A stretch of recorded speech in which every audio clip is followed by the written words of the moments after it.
Hello again, and welcome to the Master's Voice.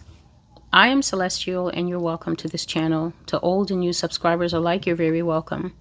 This is just a brief video that I think is necessary to update Master's Voice subscribers, casual viewers, those who may be here on the channel for the very first time. If this is your first time, you're very welcome. This is just a brief collection of a few things that the Lord was bringing to my attention on Sunday the 28th, 2025. This is the kind of video that I said when I have a few pieces or more than just one tiny piece, something that traditionally I wouldn't open the blog and print it there because it's not long enough to make a comprehensive prophecy that maybe is a couple of dreams or at least a long enough statement. Then what I do is I collect those little pieces and then I will make a video, and sometimes they have different dates. But this one was just a few different, I guess you could say it was a few different angles that the Lord was showing me, some in my sleep and some when I woke up. On Sunday the 28th, today is Monday, September the 29th, 2025. So all these little pieces I received yesterday, some in sleep, and then when I woke up on Sunday the 28th of September. So in my sleep, the first thing that happened was I was fast asleep, and I think I had 6 dreams of Pete Hegseth. Pete Hegseth is the, I guess you could call him the man who's in charge of the Department of War. So that is his job in the United States government at the moment. And I'm sure by now most Americans know that there has been a most urgent meeting of a very strange nature that has been called by Mr. Hegseth, I'm sure with the knowledge of the president himself. Every United States general in the world was given during last week exactly 7 days to make their way back to the United States for an urgent meeting of the 5-star generals, I guess the 4-star generals, the top brass, these guys are usually called. They were all told to report back to the United States for a very urgent meeting that has had the whole country in a tizzy. Everyone has been making a video about it, and everyone has been talking about it, and even news media outlets, though faithful to report the fact that the meeting is a reality, that the meeting is going to happen September the 30th, Tuesday, tomorrow, nobody really knows what the meeting is about. And I myself am not here to claim that I have knowledge of what the meeting is about. I do know that God was showing me Pete Hegseth, but fortunately or unfortunately, I did not see him doing anything. In fact, this dream strongly reminds me of the way I was seeing President Donald Trump in the dream that I posted in 2022 that is called MAGA Deception and the Beast. I said that I kept dreaming of President Donald Trump, and in the dream, all that was happening is that he was approaching. I was standing under a street lamp and he was approaching out of the darkness. And that's all the dreams were, different dreams just showing him closer and closer and closer, until he finally got close enough, and then all he did was give me a warning. What he said was, shut your mouth or something bad will happen to you. So that was the threat he gave me, and then that dream stopped. In these dreams that I had, I dreamt of this man at least 6 times, and all I was seeing was his head floating. I don't know if you've ever seen the creative device that we sometimes use in the movies where a character is having a memory and then a head will appear here, and it'll be the mom telling the character something from the past. And then another head appears here, and it's the best friend saying another thing. And usually it means the character is trying to solve something, or memories from the past are popping up. That's all it was. I kept seeing Mr. Hegseth's head popping up at this point up here, and he would have an expression of being displeased. But you know, sometimes there's different ways of expressing displeasure. So usually he was just pressing his lips together and he was looking directly at me. It doesn't mean that he might have been focusing on me. He could have been focusing on me, or he could have just been lost in his own thoughts. And God was showing that. However, the 6th dream is the one that deviated from the first 5. His head would appear here, or I would see his head in the distance, like his head and maybe his neck. Sometimes I saw him like a portrait of a bust, you know, up to about mid-chest area in a white shirt and his tie. And each time he had an expression of displeasure. But in the 6th dream, it was the only time that I could recall in the dream that I spoke. In the sixth dream, Mr. Hegseth looked enraged. He was extremely angry and he was very infuriated. And the reason he was is because the sixth dream is the only dream that I spoke. And I said to him, you cannot do that. And when I said that, he got angrier. And then I said, it doesn't matter if you are angry or not. You are not allowed to do that. That is not allowed in America. You can't do that. And I was rebuking him in a strong tone. And I was telling him that whatever it is that was in his mind and in his heart to do, he is not allowed to do because it is not congruent with how things are done in America. I was telling him it doesn't matter that you intend to do it, and it doesn't matter that you think you can. You are actually not allowed to do that, and you would not do that in any other circumstances. So do not do that. The dream ended, and as far as I'm concerned, that's the only dreams that I remember from the night of the 28th. It was not a night that was busy with the Lord communicating to me. But then moving on to the second thing that happened, God woke me up with, I'm talking about clear clarity, about 30 seconds before an instance of something that I talked about here, just before the Lord began to strongly push me into prophecies of the California earthquake. I shared maybe a day or two before God pushed me into suddenly giving me California earthquake prophecies again and again and again. But before I knew that I would ever go there, I just remarked to people on this blog, something odd has happened. And sometimes we need to be very attuned to what God is saying to us, because we can't dismiss anything. That is the reason that I'm sharing, for instance, the dream of Mr. Hegseth. It doesn't exactly show anything that can be definitively pointed to. However, in the shadow of a massive government high-level meeting with the people who are tasked with keeping the United States safe, it definitely does have some weight. It definitely does have some relevance. And I've already shared here that it is not my place to decide which of God's dreams and which of God's messages is important, and then put those ones out and then decide this one was such a tiny one and I may not also understand what it means, so I'm going to put that to the side. I don't handle the work of this blog like that. Far as I'm concerned, everything is important. Everything has relevance. And as we have witnessed over time, it is amazing how Yah goes into his own vineyard and plucks the vine that is ready. All of it has been sitting here and I'm working diligently to complete it. But then all of a sudden we lift up our eyes and we can see that an America, Iran, Israel thing is happening. And yet that was a vine that was planted in 2021. Or we can look and see an American falling in the rankings, America embarrassing herself on the world stage, America becoming an object of mockery. And then yet that was planted in 2020. So God is the one who decides the relevance. I'm just the one who goes ahead planting the seeds, and they will grow in their own time. 2 or 3 days before I started back to back sharing earthquake prophecies, I remarked that my apartment had been shaking. I mentioned that I don't live next to any train line. There's no heavy machinery being operated nearby. It's a normal residential area. I'm not near any major highway whereby you could say, oh no, it's probably the long haul trucks that are shaking your house as they go by on the highway. I'm in an ordinary neighborhood, in an ordinary building, and yet I shared strange things had been happening for about 2 or 3 days, in that I'm sitting in my house, and usually I like to work on the floor. And then the small things in my apartment start shaking. The glasses, the plates, things that I have on top of the fridge, but not the floor itself. I'm sitting on the floor, and I never said that I felt any tremors in my own body. The floor appeared stable, and yet subtly, things that are movable in my house was rattling. Well, 30 seconds before that started, on Sunday, God woke me up, and it wasn't a groggy, just a moment, please.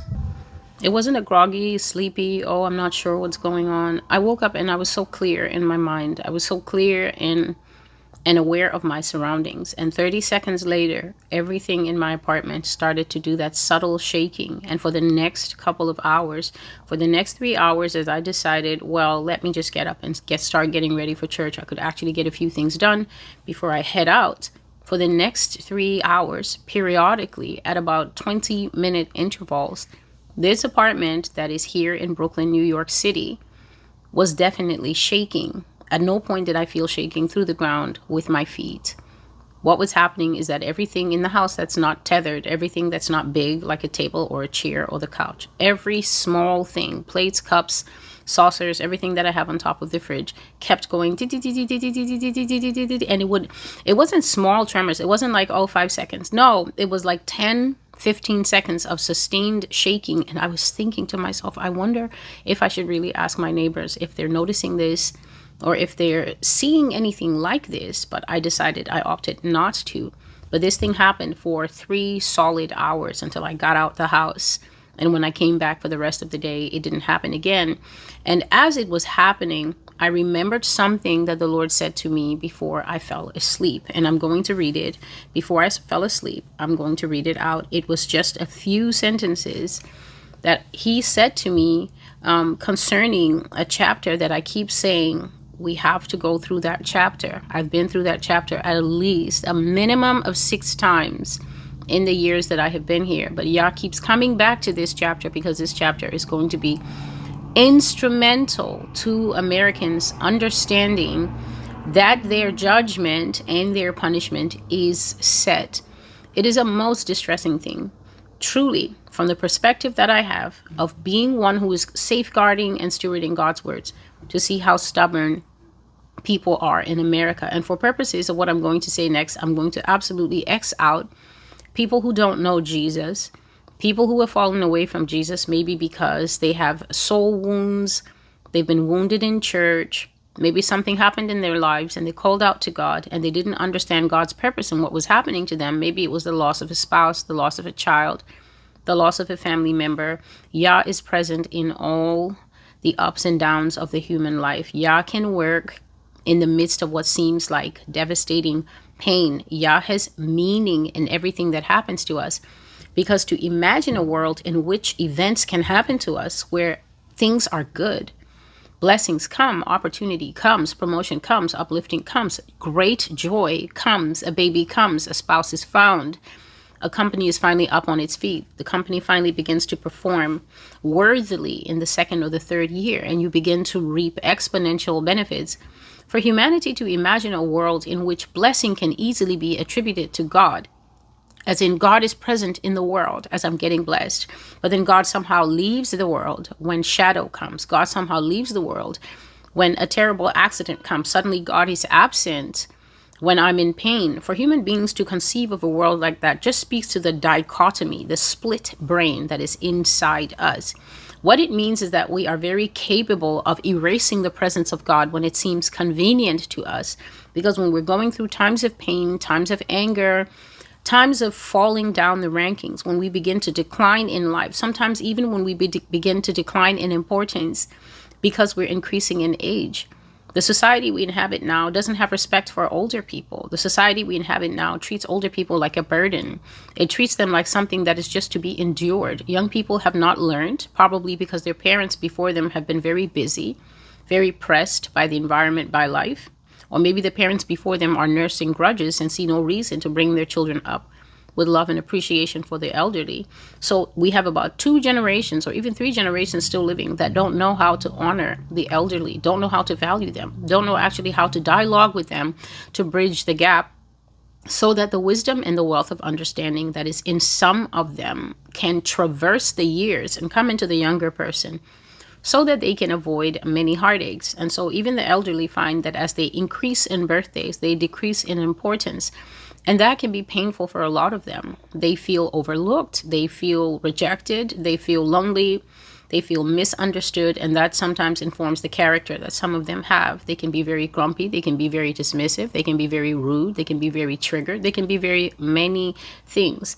And so we have these gaps operating, and for human beings to assume that when things are good, then Jesus Christ as a sun is shining on them, but then when things are bad, then Jesus Christ is somehow the one who's responsible for it. Or when bad things coming, they assume that God is now helpless, because humans feel helpless when bad things are happening. We often feel that our hands are tied. We often feel the blade of pressure, such as the pressure of the company downsizing, and you don't have an up-to-date resume, maybe you've been coasting in the company, you thought you would be there forever, so you didn't update your skills, didn't update your resume, didn't update anything in the last 10 years. And now, boom, you find yourself in a recessive economy. You find yourself on the brink of the biggest American depression that we are ever going to experience, ever in our generation. And you find yourself drinking water with massive holes in your boat and sinking fast.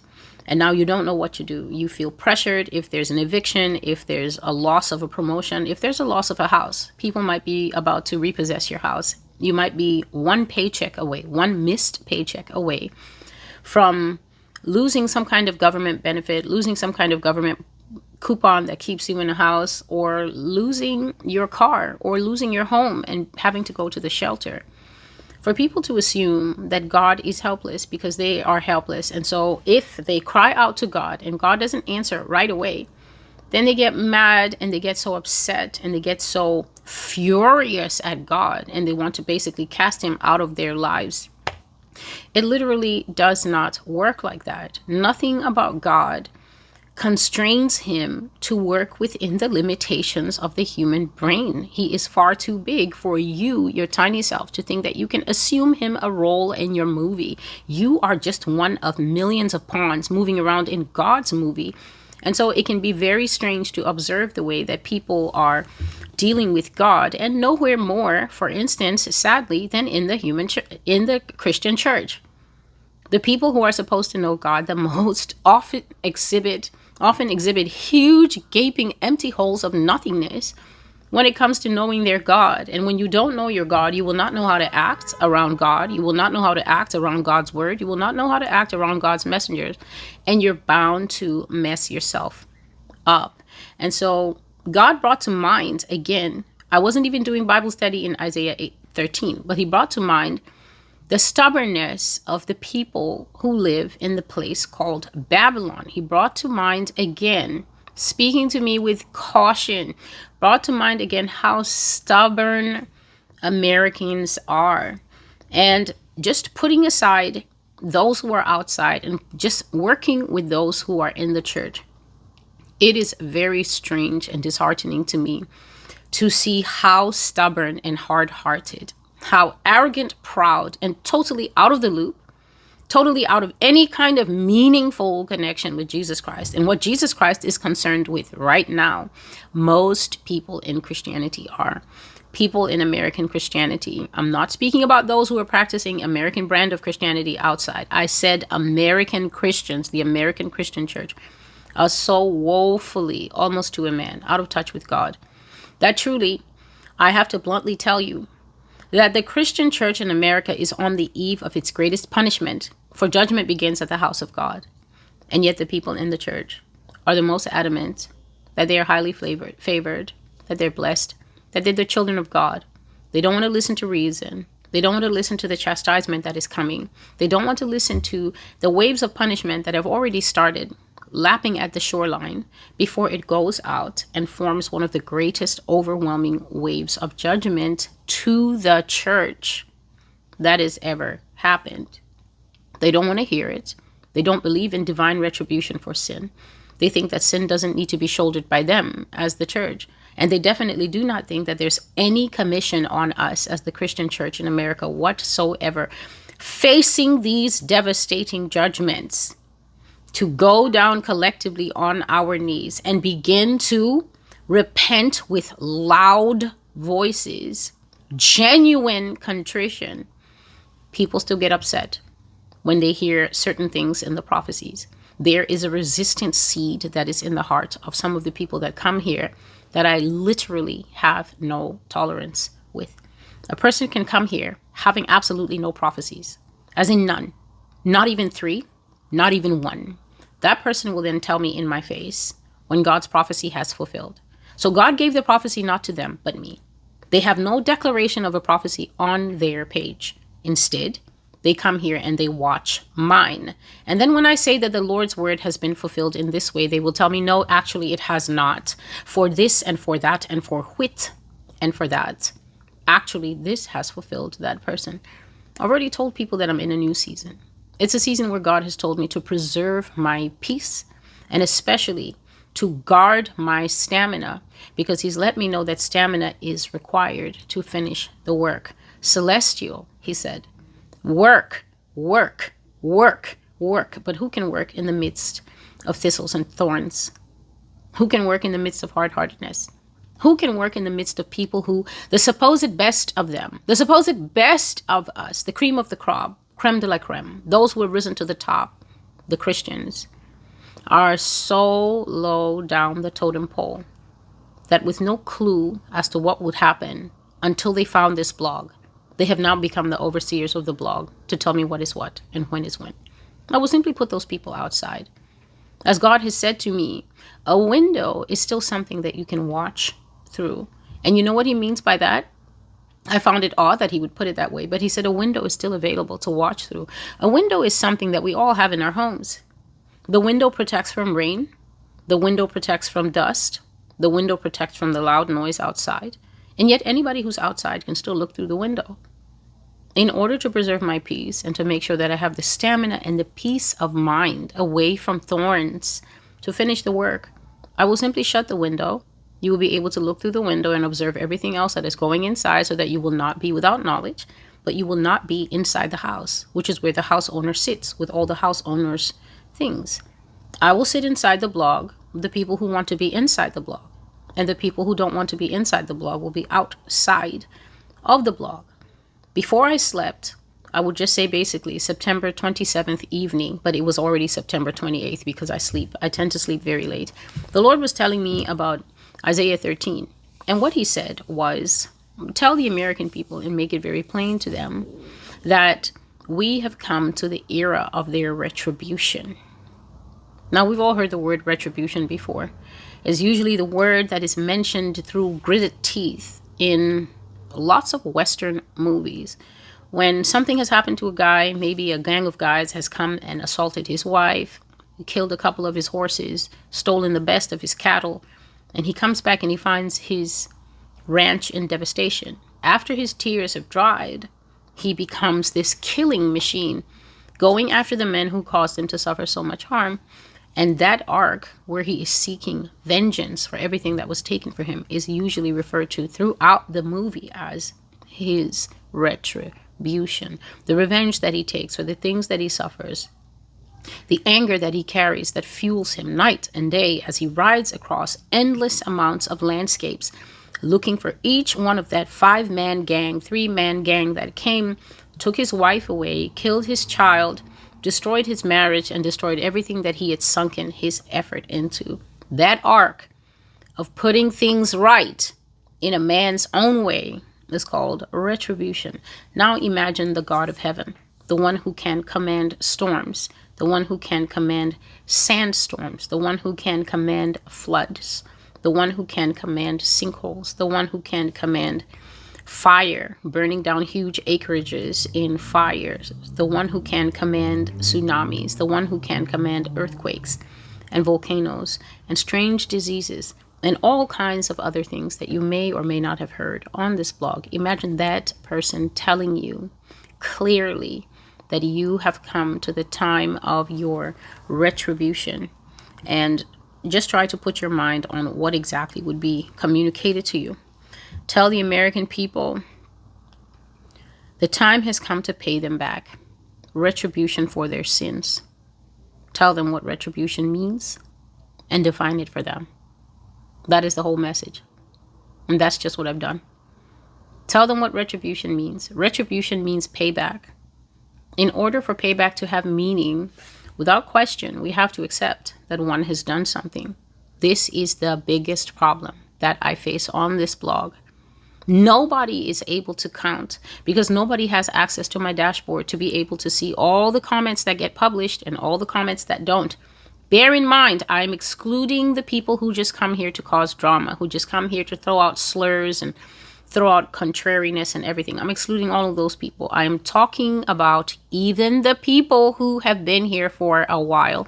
You will be shocked to find that a person can be here for 3 years, 4 years, 5 years, and then a prophecy comes and it will poke them, and then the inside of them will just lift like the lid of a crab, and you will see black gunk in that person.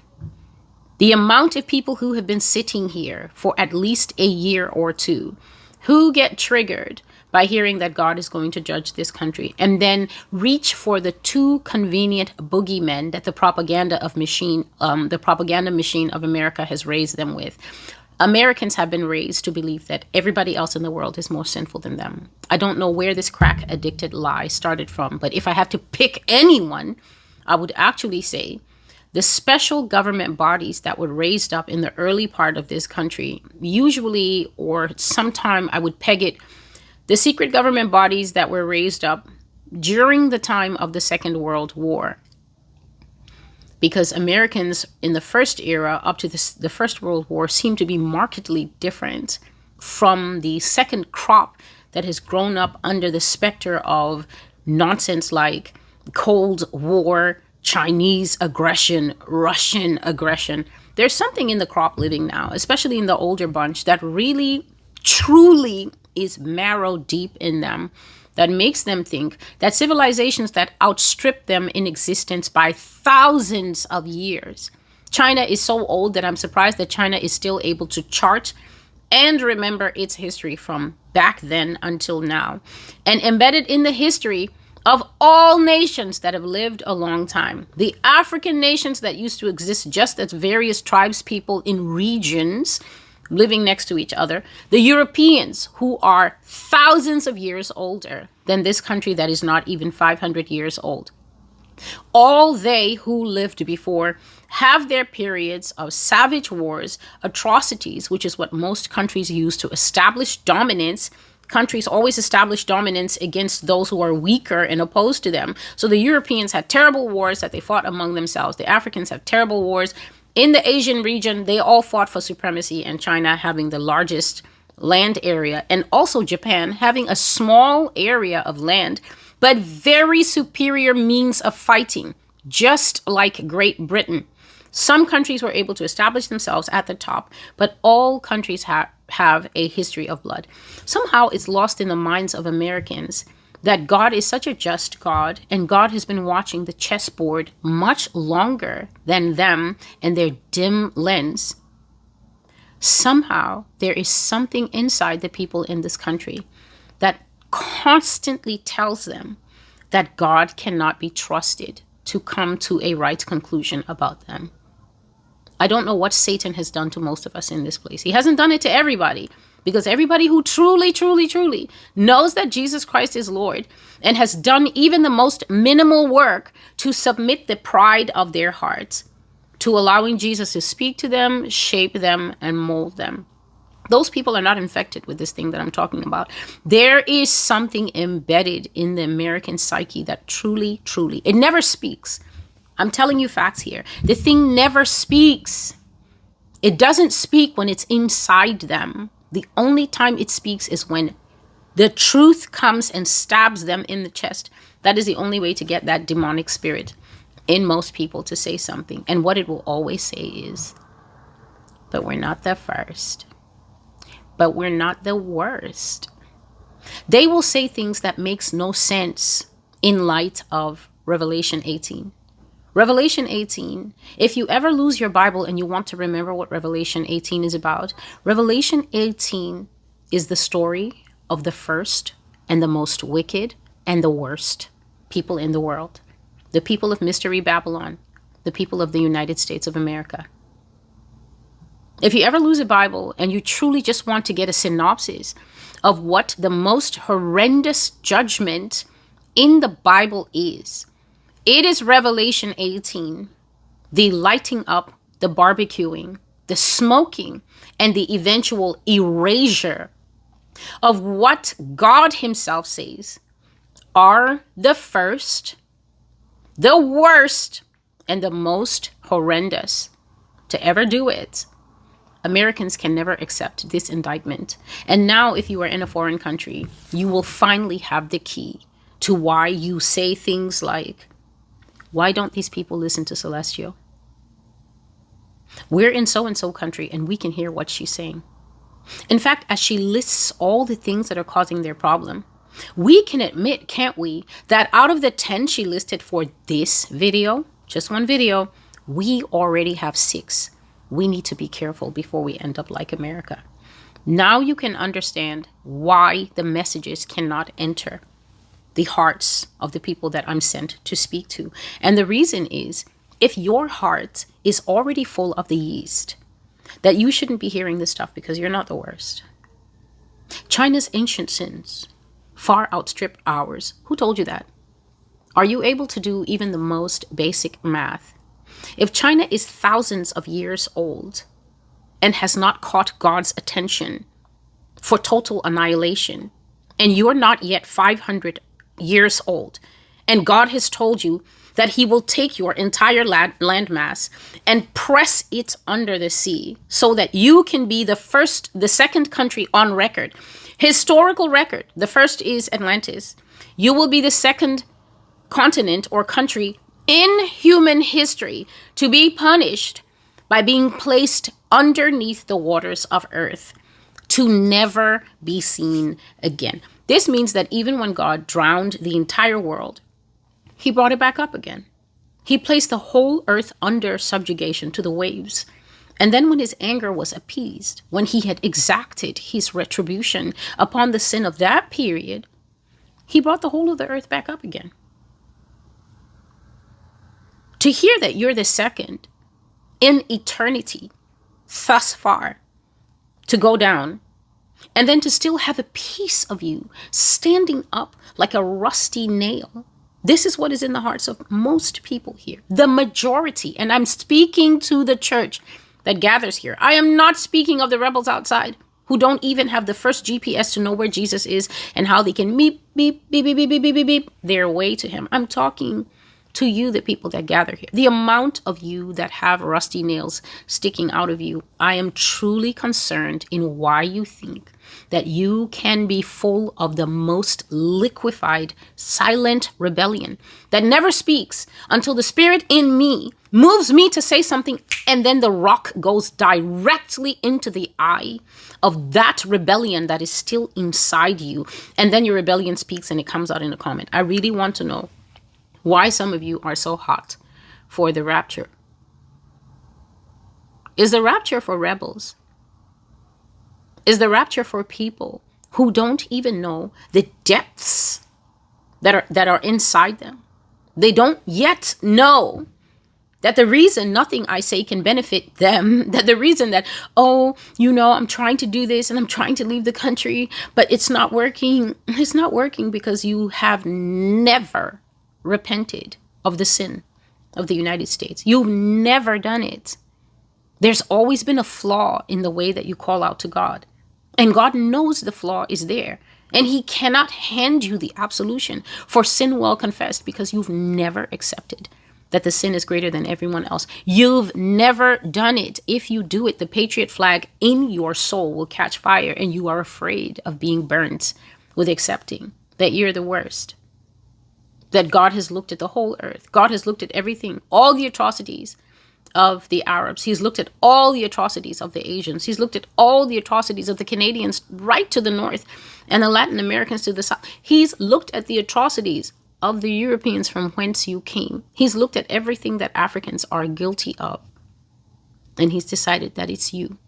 You cannot tolerate hearing that it is you. And therefore, you still, up to now, I am informing you, if you care one iota about your soul and where your soul is going, this is why you cannot enter the presence of the Lord. This is why your presence, your private time with God is so shallow. This is why you cannot plumb the depths, because you are a rebel to this day. And how egregious it is, especially if you're older. It means you've had more time in the school books. You've had more time to sit in front of books. You should have a much more well-developed understanding than a 15-year-old who comes crawling here sobbing their little Gen Alpha self or their Gen Z self. Truly tearing off. There's something about the American garb that her old guard especially are loath to tear off. Just imagine, you hear from God that one day you will be disenfranchised and have no nation, and yet you cannot control the racism in you. It comes out in the multiple ways you speak of other cultures. We speak here of situations where getting your passport is not the end to your journey out of this country. It's the merest beginning. And yet it was like pulling teeth to even get people to accept that they're going to need a passport. What do I need a passport for? So many people arguing there's no need to have a passport. This is their mindset. There's going to be trouble in the whole earth. You really think the trouble in the whole earth is going to match the trouble that is going to be here? Have you listened to anything at all? Strongly discouraging people, working like seeds of weeds. As I'm planting, they're coming after and trying to attempt. I only say attempt, because if I catch you doing it, when I've said something here that God has given me and I've woken up from sleep or sacrificed the time to put it on the tablet, if I catch you unplanting what I plant, it will be a different story for a different day. Going among the people like Korah and Dathan, going among the people like Miriam with her leprous self and Aaron. But is it really necessary? Like I said, not even a cat video of prophecy on their page. But coming to the place where the Lord's work is going forward. To roll it back, to undo it, to say it's unnecessary and it's perhaps too much, simply because they're not able to peel that red, white, and blue off them. God is telling us in this country that no one will be allowed to stay here in the end. There will be always waves of migration out. Those who leave now will leave with everything, and there will be some who will be fleeing for the skin of their teeth. And yet these people, because of this embedded seed of rebellion in there, that it can't really be us. These charges are exaggerated. But the Arabs also did slavery. Do you see the Arabs being told that they're going to have a years-long civil war and eat each other? And God is going to watch Americans commit cannibalism here. And you know what he said in the prophecy from 2023? He said that he won't take away the mind of the person who's forced to do the cannibalism. He said he won't give that person the comfort of forgetting. He said he's going to make sure that people are in their right mind as they eat their family member or as they eat the body left by the side of the road. And that means that you will be putting human flesh in your mouth, you who are so unlucky to be seized by this as part of the judgment. And it's definitely the judgment for the rebels, blog viewers included. As you put what is forbidden in your mouth, God says he will leave you in your right mind, that you can know that heaven can witness what the worst of all living rebels. This includes the Romans. This includes the Goths, the Visigoths. This includes the Vikings, who were known for terrible atrocities against mankind. This includes Alexander the Great, who was also known for some terrible punishments. His fighting forces were feared.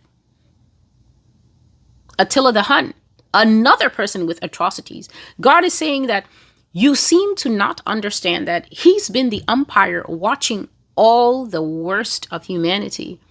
And he's therefore the perfect person to point to us in America and say, I've weighed it up. I've totaled it up. I've added up everything that every civilization did. And by a country mile, you win. There's something in the people in this country who can't accept it. And the scariest part is that the people who can't accept it literally have no clue of the patience, of the intelligence that has judged them. I think we're so used to game shows, singing shows, all types of shows, reality shows in America, that people have become used to the judging process. In fact, as people sit at their homes, listen to the irony and the joke. People sit at their homes and they have limited ability to affect what the outcome is going to be of these game shows, limited ability to affect what's going to happen in, for instance, American Idol and things like that. There's a public vote, but it's only weighted so much. It's the vote of the judges that carries the day. And yet the public always gets so invested. No, he's the best one. He's the best one. No, I think he's the best one. He's who they should choose. She's the best one. And then the judges go ahead and they choose according to how the judges choose. And then you're angry at your house. Even though it was never said In the beginning, the introduction, during the program, or at the end, or even in the legal disclaimer that you can find on the American Idol website, it was never ever mentioned once. Hi, viewer. We at American Idol are very vested in what you think. We're going to make sure to include all your feelings, your thoughts, your views, and your former firm beliefs in how we decide who becomes the next American Idol. Nobody ever said that, and yet the viewing public truly believes that they are carrying an equal, a weighted, an adjusted curve, or even a superseding value of input to the judges. Happens all over the country. Happens in every area. Everybody's like, no, they cheated him. She should have had it. He should have had it. And so why wouldn't people in this country bring that same response to Jesus Christ? Because to an American, who is Jesus Christ? Who is he really? He's just a guy. Who is he really, really, really? What type of people say that Jesus Christ is Lord? And yet when you examine the inner caverns of who they are, you cannot even find the beginning of the understanding of the concept of what lordship is. Because lordship automatically says you don't even need a dictionary for this one. Lordship says that there is a Lord. And if there is a Lord, no one needs to be told that for a man to be Lord, he has to be lording over somebody. But the humility isn't there. The lack of pridefulness, rampant pridefulness, is not there. The submission factor is not there. The teachability aspect is not there. And yet, with these important components missing, the average person will say, Jesus Christ is my Lord and Savior. Jesus Christ is Lord. And then we'll begin to walk in all forms of perverted, vomitous activity and behavior and character that they will say this too is Christianity. If you cannot submit to the mere speaking of God's mind, then what are you going to do when he moves from speaking to performance? He's already performing upon us what he told us was going to come on us. He's already performing on us the slow slide to the bottom. He's already performing on us that he said the bank will take your home. Just go to Google and then go to YouTube and then Google Americans can't buy a home. God bless the people who have gone to TikTok and created videos of about 30, 20, 25, sometimes 40 little clips of people crying, of people sad, of people in the midst of realization that they're never going to own homes. Gen Z being the worst.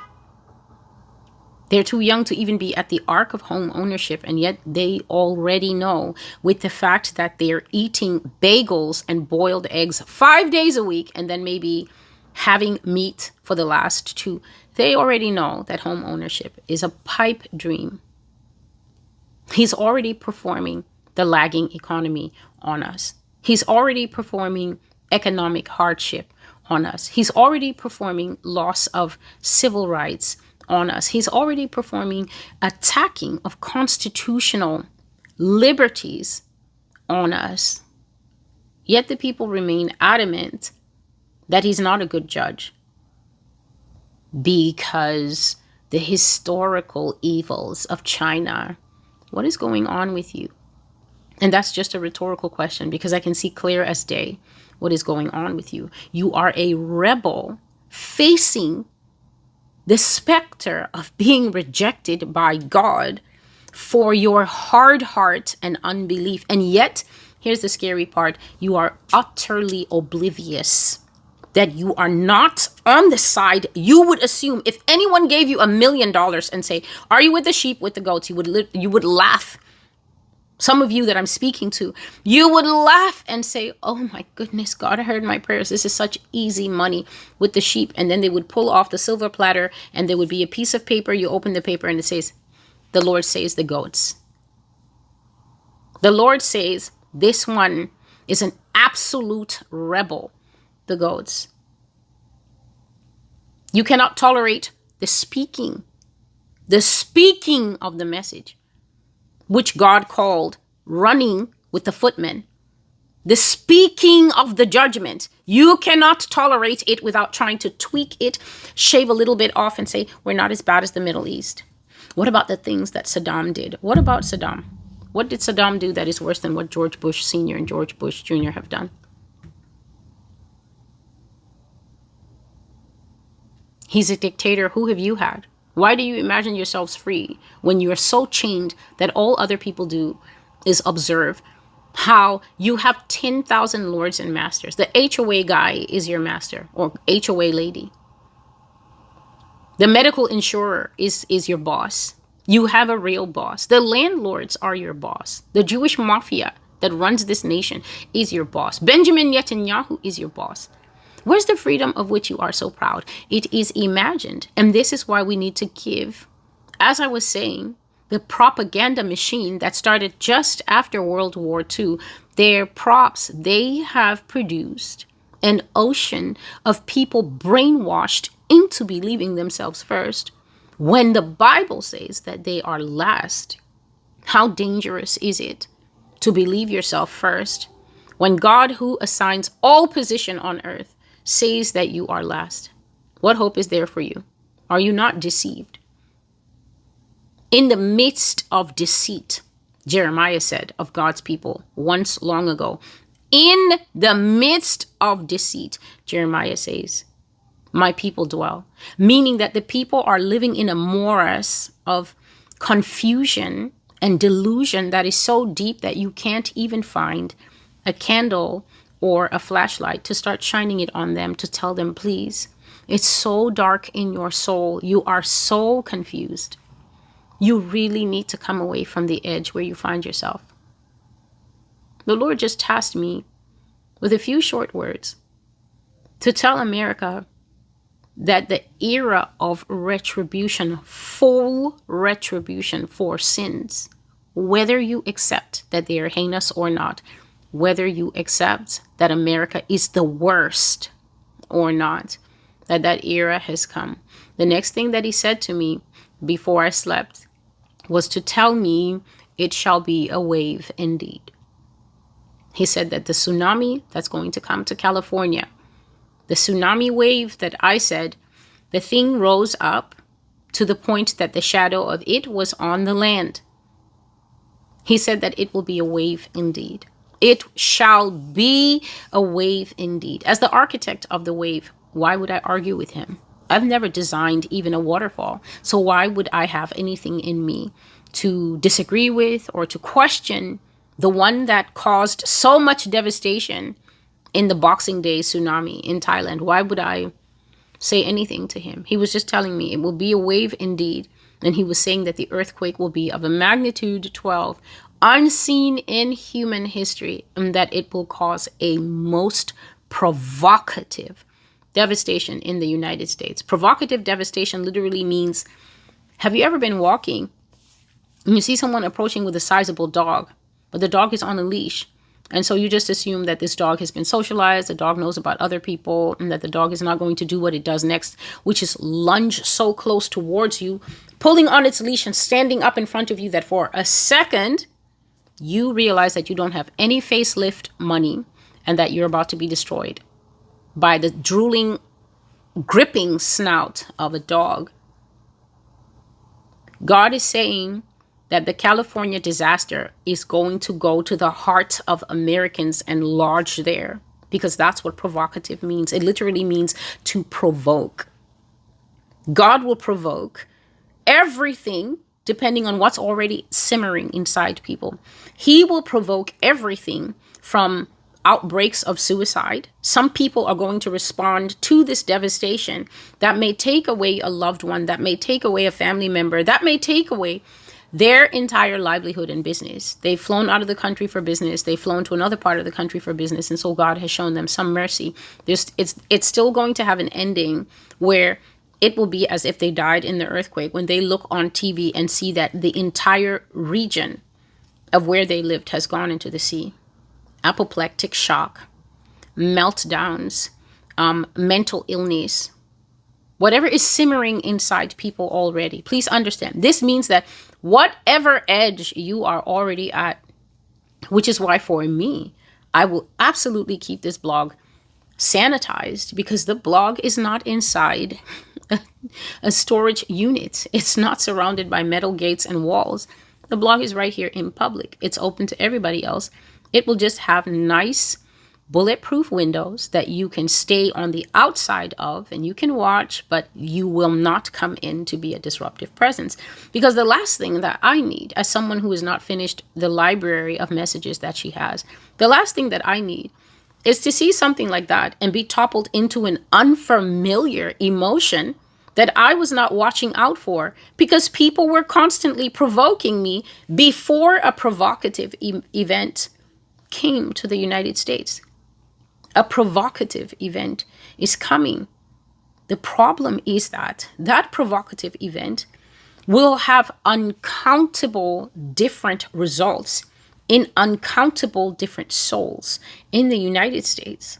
And I don't intend to be one of them. It is my desperate wish for many of you, my prayer actually, that you won't be one of them either. But I cannot control that. All I can do is continue to prepare the people who are not wearing the American flag.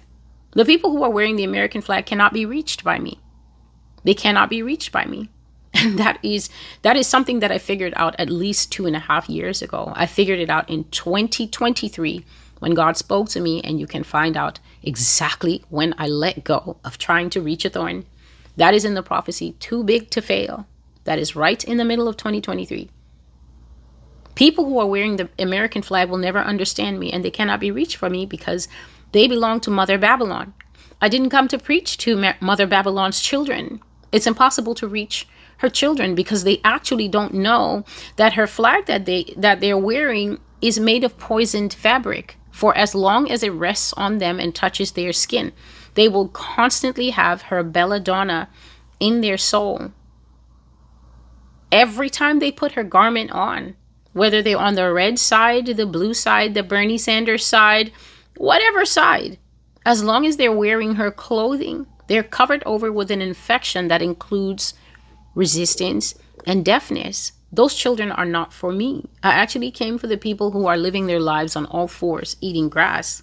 Because he said, my sheep hear my voice. He didn't say Babylon's children in her coat of many colors hear my voice. So a provocative event means that it's one event, but it will splinter like these bullets that I learned about when people were helpfully putting in the comments to tell me what I was seeing. The bullet that goes in and then goes to cause maximum damage and then comes out with half your chest on the bids. Hollow point bullet.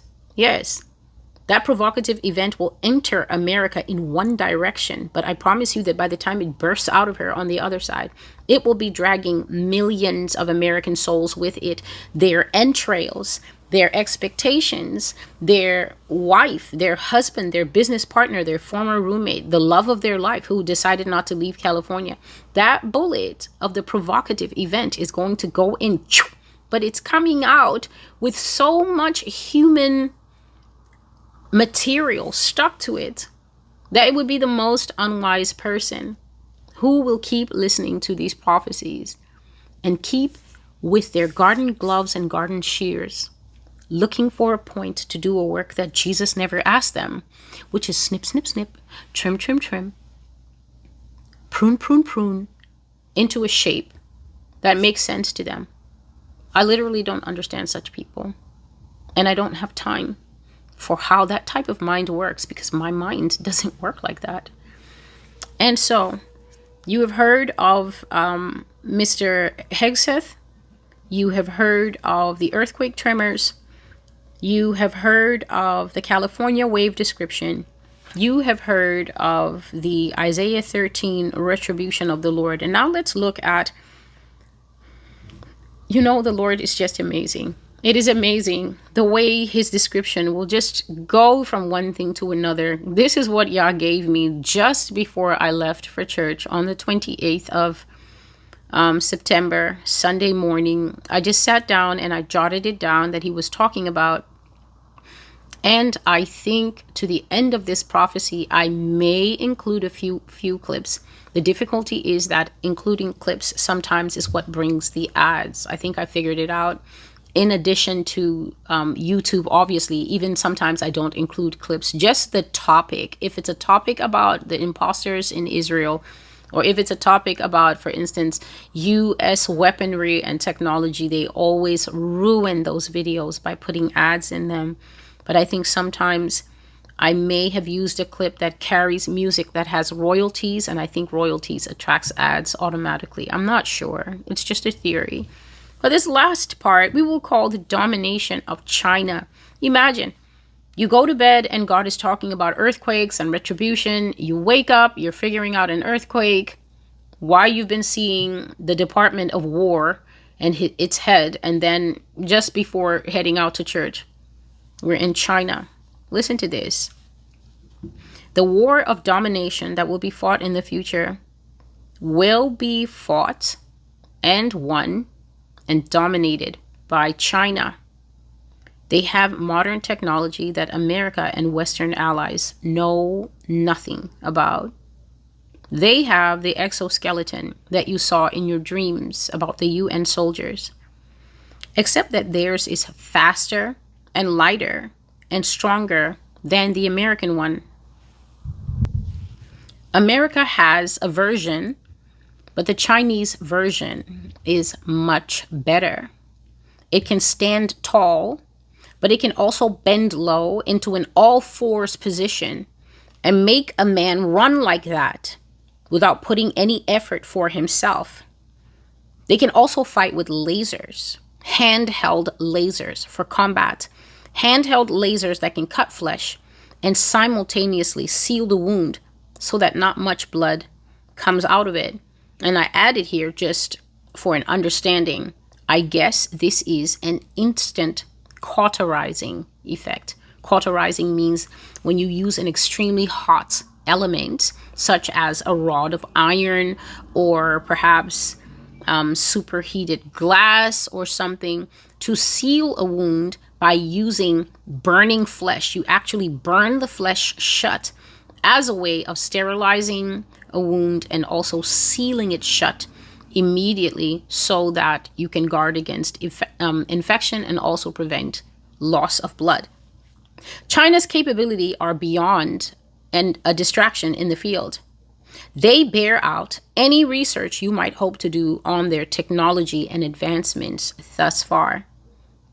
They have also surpassed the American paywall in that the expense to produce technology has been so lowered by their particular method of information sharing that mass production is possible. And this means that the tech can be dropped to the lower classes without much burden as to cost and availability to the end user. Their population is growing and advancing in familiarity with technology, whereby America is highly stagnating.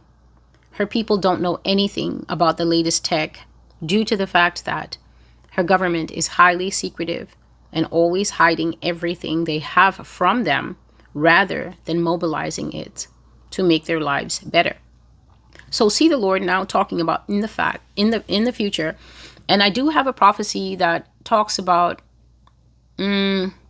explosive military times. I know that that's a ton of messages that I brought, but there's one particular prophecy with a black ops picture, like two soldiers fully in black with the rifles pointed.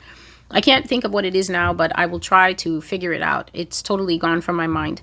So I've spoken about the time, I think it was a live call, where we will come to times of war, okay? And it was carried in the Super Soldiers prophecy as well, where I said we will come to times of war, and the battles of the future are going to be fought by weapons that Yah called man's inhumanity to man. So basically, we are going to see in the future wars that are coming countries bursting out onto the scene with weapons, and the outcome will be to dominate the war space. Those who are still old enough to remember will automatically know that this is what carried the day for Adolf Hitler. Hitler had technology. Hitler had war strategies. Hitler had the Enigma code. Hitler had what we just might call a toolbox of things that nobody knew he had. The way that Hitler fought war against the Allies was completely different. First of all, he didn't fight with any kind of gentlemanly style and anything like that. He fought to win. He fought in what was eventually labeled blitzkrieg. When the Germans went out, they went out to make a point. When they went out like hornets. They went out like bees. They didn't go, oh, first squadron, second squadron, third squadron will stay on base and then we'll check in with... No, Germans filled the skies like bees. The Luftwaffe would fly and drop every conceivable bomb that they had until the people in London were just calling on Jesus and whoever else they believed in at the time. He sent the Allies scuttling to the basements. He bombed them in the waters. He bombed them on land. He gave no quarter. He fought the war, I guess, as wars are supposed to be fought. If you go to war and you're fighting to win, which is how America does it, you're not here to give quarter to your enemy or give room or give them breathing room or anything like that, which is why that crucial time that he allowed them when he was in the process of destroying the British fleet, other people can say, historically, it is not understood why he did that. It was God who did that. Unless God knows that there would be no Western domination today. This would be a German-run world, a German-oriented universe. All of us would be saying Guten Tag, and that would be the end of it. Hitler was by far the superior force on the battlefield. No matter how many lying movies America makes, history books carry the truth of how that man fought a war. And now God is telling us that the wars of the future are going to be like that, but we will see a new Hitler, and his name is Mr. Xi Jinping, or Comrade Xi Jinping. A war similar to the wars of the past is going to arise. And as the dust is flying, just like in the cartoon, and you see a fist come out here and a foot kick out there, and the nations are in there doing massive fisticuffs, you are going to see the flag of the red dragon flying superior at the top. And the reason that God is saying is because what China has in the military bunker, is far beyond what anyone can conceive of. And we got a little look at it in the Labor Day military parade that they have. I think I have a clip that I might include of, I'm not sure who he is. He might be the Chinese premier. He might be the foreign minister. But it's the man who never hesitates to give America a timely clapback. Anytime America says something directly to China, that's the man that answers. Anytime a Western reporter says something that is a snub to China, that's the man who answers. And I saw this man practically gloating about the fact that China has developed something that they call the 60 and 1. I thought it was 60 in 1, but no, it is the 60 and 1. And what the 60 and 1 is, it's that very fat missile that they were pulling on a wagon, the one that had its own wagon, its own truck bed to pull it. Extremely round and huge missile. And the reporter was nearly apoplectic with excitement, saying that this weapon was just an urban legend, even in China, that it had been whispered about so much, and that people had heard leakages here and there, the same way that people are leaking designs about the next Samsung and the next iPhone, even though it's just going to be a rehash of the same old boring stuff.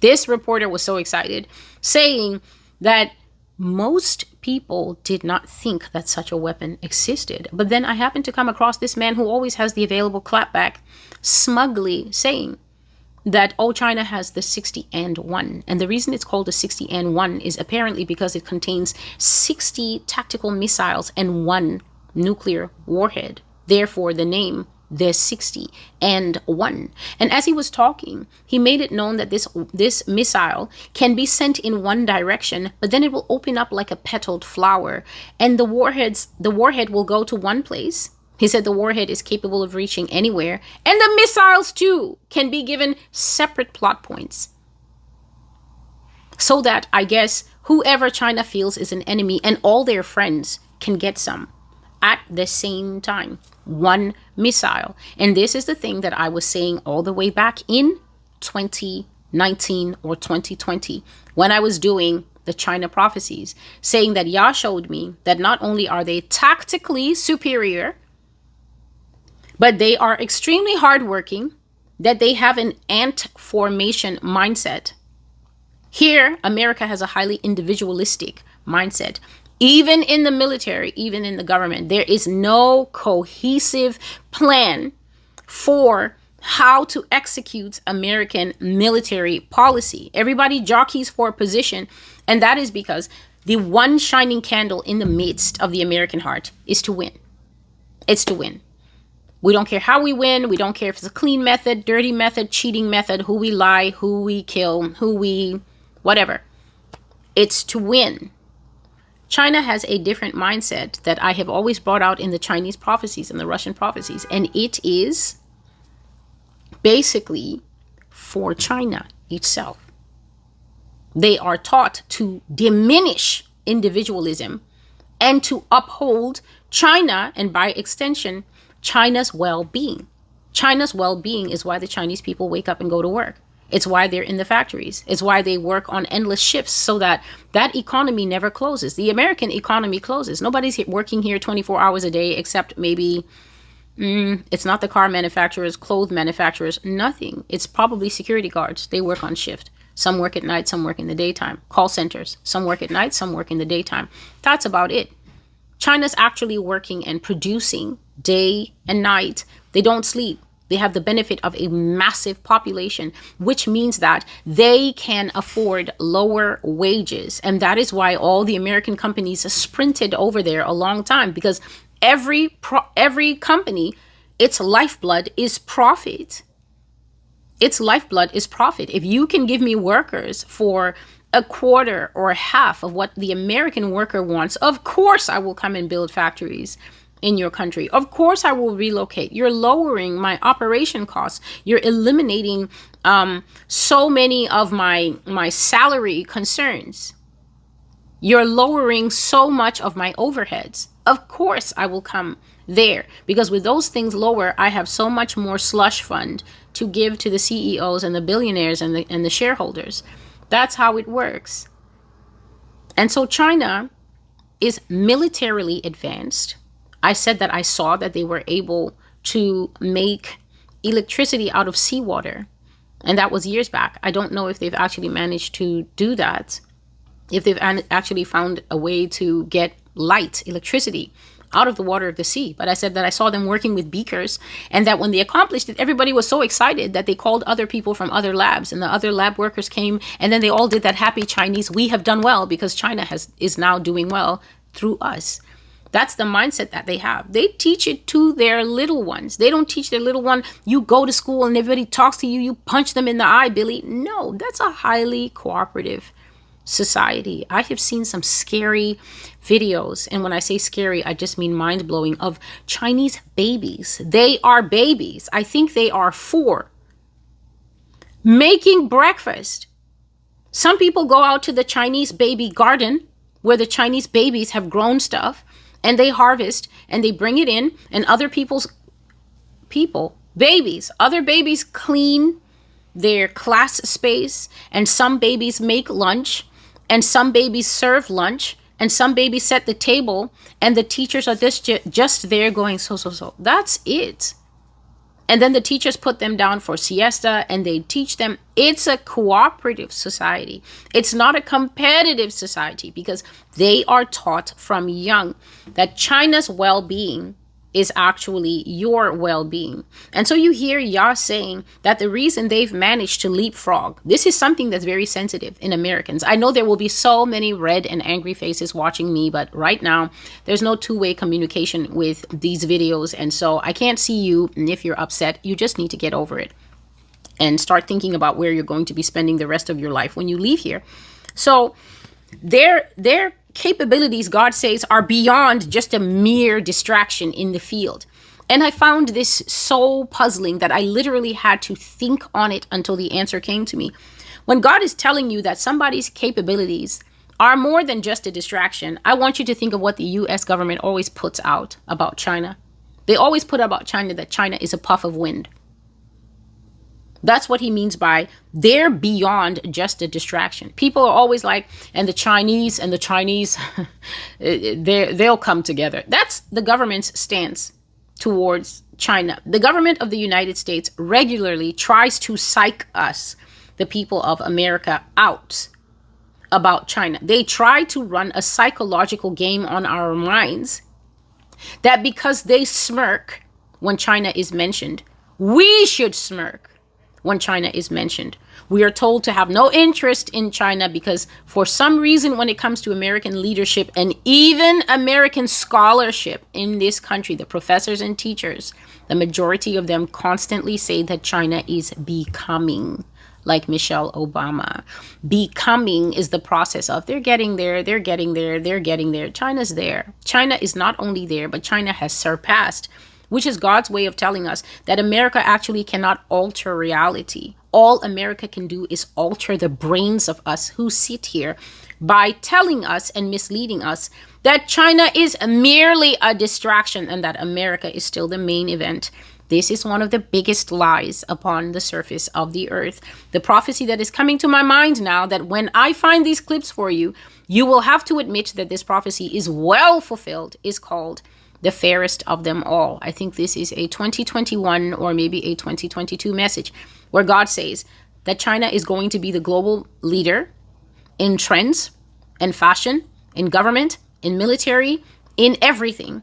That people are going to have this explosive awakening of interest in China. That eyes are going to shift to China. That people are going to be interested in everything from Chinese food, Chinese culture, Chinese customs, Chinese travel, the bullet trains that they have. I think these people have a floating train. I think these people have the train from my dream. The train that doesn't run on the rails. Who ever heard of such a thing? But I think I saw in some of the clips on TikTok that the train doesn't run on the rails. I don't know what it's doing. Maybe it's leveraging. Maybe there's air between the train and the track. Or maybe it's opposite magnets, because, you know, if two magnets are powerful enough, they tend to push each other away. So maybe the train has one pole underneath and the track has another pole underneath. And then the train is constantly pushed away and then gets to look like it's floating. But anyway, China does have a floating train. China has the Three Gorges Dam that is greatly lowering and helping with their power consumption. China has underwater power stations. China does actually use the seawater. I did see that. They use the seawater and they have underwater. I think they just started the first underwater power station using seawater to make light for the above ground community.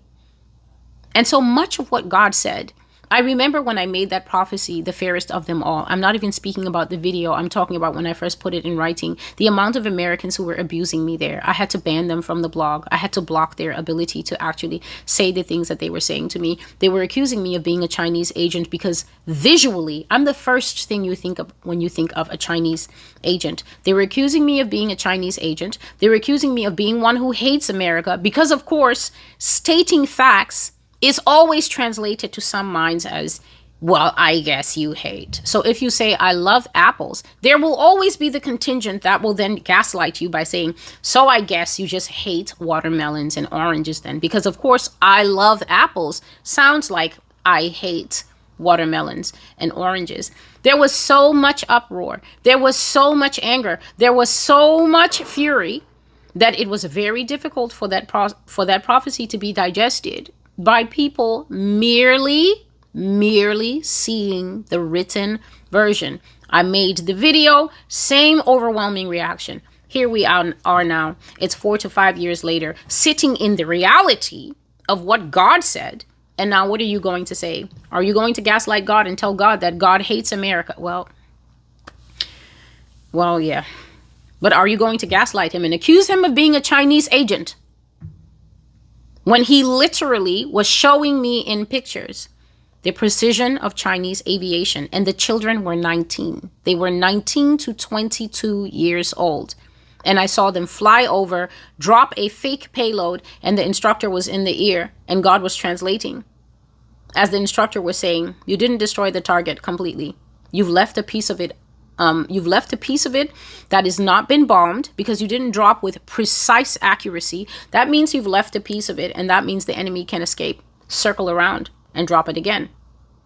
19-year-olds, 20-year-olds, 21, 22. And I said that I saw, after these children had overperformed in the war against America, that when they went back to China, meaning after America had been grabbed, wrestled, restrained on the ground, right? After all the cats beat her off of the top of the trash can that she's sitting on, her little trash can empire that her people are still fighting for with their rebellious hearts, then the Chinese kids went back to China and they were received as heroes. They were given lots of sums of money. They were given large financial gifts for being so amazing. At least that's what I saw. They were honoring the Air Force children, because the Air Force children will be a very big part of how America goes down. And they're training those children right now. They're making them fly over probably a tiny X on the ground from who knows how many hundreds of feet, and they're making them drop metaphorical payloads again and again, so that in windy conditions, if the day of invasion turns out to be a windy condition, it won't bother Wei Lu and friends. Wei Lu and friends, name spelled Weilui, is the name that I saw. They will be able to drop in windy conditions, foggy conditions. They'll be able to drop it at night. They'll be able to drop it in high winds. They'll be able to drop it in fog. They'll be able to drop it in thunderstorms.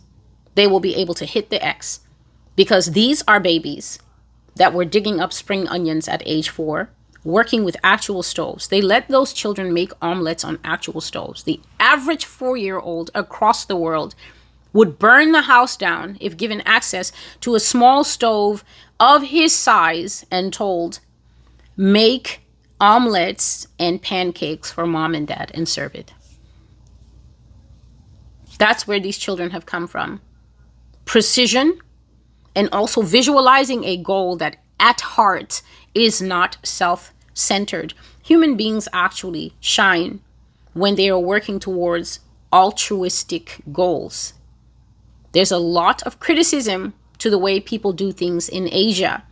People in Asia tend to center the well-being of their nations and their governments. That's why they don't like Westerners coming there, because Westerners will just throw trash. Because to the Western mind, I've actually heard people say, well, if I don't throw the litter on the floor, then how will the street cleaner guys work, right?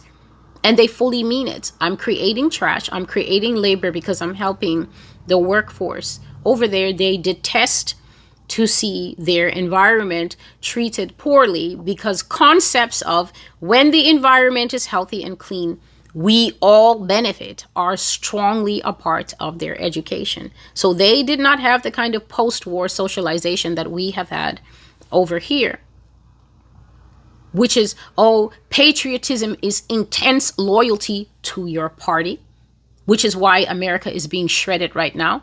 Bipartisanship is destroying this country, because the country is fighting itself and acting as if the red doesn't rule over the blue, or if the blue doesn't have supremacy over the red, then the world is going to end. China, I guess, is just a one-party state. And that means that everybody is looking up to that party, and that party is making promises back and saying, we all go forward. Ya is actually giving insight into something that I hadn't actualized in my mind, which is that the Chinese government is very generous with its advancement. One of the things I saw on TikTok is that China is constantly looking for ways to expand the efficacy of their grid. They are very much into making sure that there is some kind of expanding, heating, lighting umbrella, even on the most remote mountain hill, that the Sherpa with his 3 sheep facing a horrible storm will be able to take his sheep and sit under that expanding automated umbrella that opens and has light and also heat coming out of it to make the winters better. They are constantly looking for ways to expand the grid and to meet electricity needs so that their entire agrarian and urban landscape, that massive territorial landmass that they occupy, can be lit up. Ya says that, just a moment, please. China has surpassed the American paywall in that the expense to produce technology has been so lowered by their particular method of information sharing that mass production has now become easily accessible, and this means it's easy to drop tech to the lowest classes.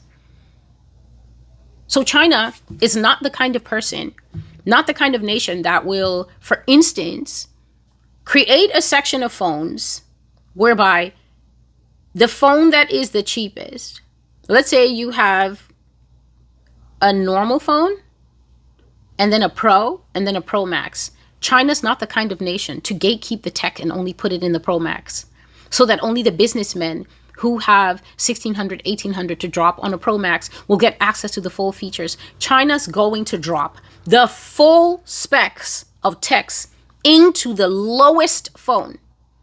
They're going to make sure that the lowest phone has everything that an American Pro Max only has.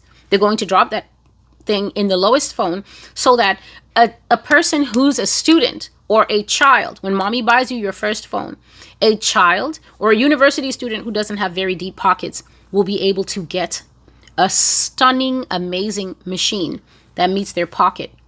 Then when you go to the middle one, that's when you get a few more features. And then when you go to the top one, a few more features. But they're going to make the entire range of their phones so amazing that anytime Americans access the entry-level phones from there, they're constantly raving about those phones. And you can find it under places like CNET and something like that.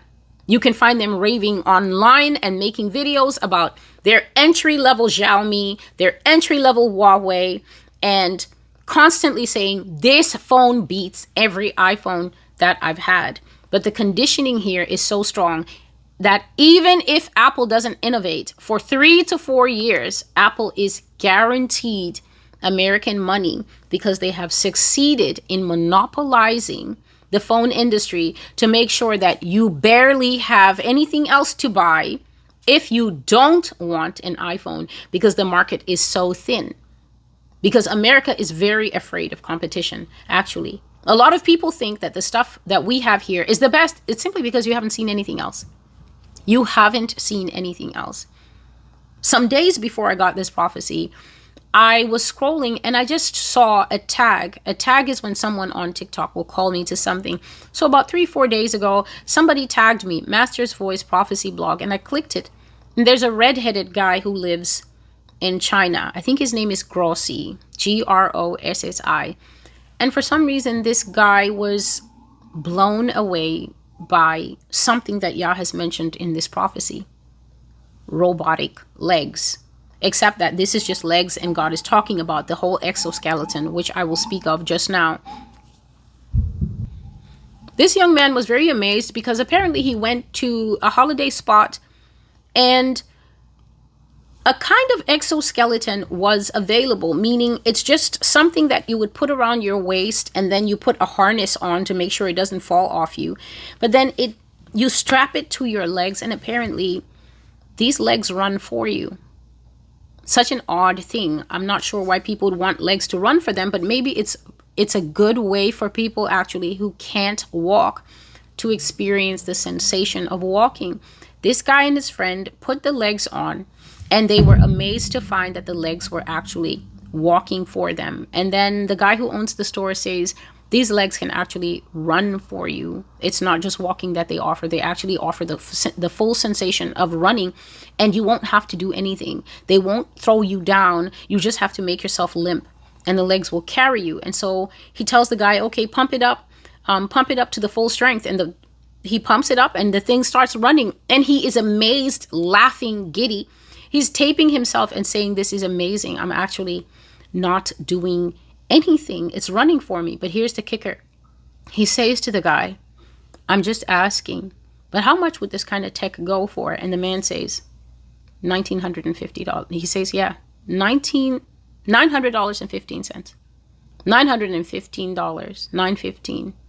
And the guy was blown away, and I was blown away, because who in America would accept that you can own your own pair of panther running legs for less than an iPhone Pro? iPhone Pro is about $1,100, $1,200. Pro Max is about $1,600. $1,600 actual American dollars. He couldn't believe it. The guy told him, oh yeah, it's about $915. And he said, oh yeah, another tourist, she actually bought the legs that she used. So a lady just bought Spider-Man legs, packed it into her luggage, and flew back to her own country. Might be this country. And she'll be out there on the trail, getting conditioned, getting fit, getting the benefits of running without actually the leg pain of running, because she has robotic legs, actual exoskeleton that she bought from China for under $1,000. And this is what God is saying. God says this is why you can't ignore an economy like this, because this economy is prioritizing getting and maximizing. This is an unforeseen social benefit. Hundreds of years ago, people were marking social goods as, we should keep the rivers and the lakes clean because that's where we fish. We should keep the sea free of plastics and oil spills because that's where we fish. We should beautify with parks because trees are actually good for the environment. We breathe the air. It's good for us to have green spaces in the midst of where we live. We should actually rezone in such a way that we keep rubbish out and equity in. That's what people know as social goods. The fourth industrial revolution, branching out into AI, computers, and tech, has changed all that. Now life can be made, I will admit, a lot better through technology. The medical field is one field that has benefited from advancements in technology. But imagine Yah being the one to tell the American people that basically the reason that you're old, slow, and clunky is because your government gatekeeps everything. Every advancement that they have, every betterment that they have. And he confirmed this in that prophecy called the I Will Proceed, where I was talking about the underground economy of the and the city. And God was talking about certain technologies from this place called Tartaria, and said that they never make these ancient things available to the general populace because they haven't figured out yet how to explain where they got it from. People will say, what? You guys have had this? Where did you get it from? They haven't figured out how to explain where they got it from. And he said, more importantly, they haven't figured out a way to monetize it yet. So they absolutely refuse to share. They absolutely refuse to make society better. They refuse to make health better. They refuse to make the food better, the school systems better, the transportation systems, which in America are a living nightmare. They refuse to better these things because they haven't found a way to realize a massively overexpanded, huge, volumized profit from it before simply sharing. And here God is saying that they have beat the American paywall. A paywall is basically what I expressed when I was describing the three different phones, why Apple will only put the good tech in their big phone. And then if you buy the entry level 15 or 16 or 17, you're basically just getting a handset. You're getting a handset that can ring and do a little bit of AI and whatever, but they will always keep whatever they think as premium and only keep it for who they call elite customers, being prevented from accessing a benefit because you don't have the material means, you don't have the earning bracket, you don't yet have cash in that class, is what we call a paywall. It's basically a financial gate that keeps you out and the special people in. And God says that China has gone right ahead and steamrolled the American paywall by showing what a country does when it drops the cost of production so much that it doesn't have only one chip maker, it doesn't have only one phone maker, it doesn't have only one weapons maker, it doesn't have only one textile maker, it has so many spread across that China has actually opted to divide itself into cities, specializing the same way we have Silicon Valley here where all the tech bros are. China basically has cities devoted, regions devoted to doing this or doing that, whether it's animal husbandry, you guys handle the pork, you guys handle the beef, you guys handle the chicken, all in that area. You guys are doing textiles. Okay, you guys are doing the raw textiles. That means you're just working with premium leather. Make our leather premium, make our cotton premium, make our wool premium. And then there is the manufacturing city and the production city of the raw materials, of the leather, of the wool, of the cotton. They will work closely together. In the manufacturing city is where all your Birkins come from. Is where all your Birkins come from, finished to 99%, and then go to their home locations, and then labels are put in them, and then all of a sudden, from cost of production, maybe about $300, all of a sudden you're paying $250,000 for something that was actually made in Guangzhou or wherever it was made. But because you have the propaganda sold to you that Italy is superior to Shenzhen, then you will not want a Chinese thing, even though all the labor is there, all the stitching is there, all the exquisite work is there, being done by hand. You want something by hand, but you want it to be by Italian hands, but the Italians don't have time for that. The French don't have time to stitch things for you by hand. They're just busy importing.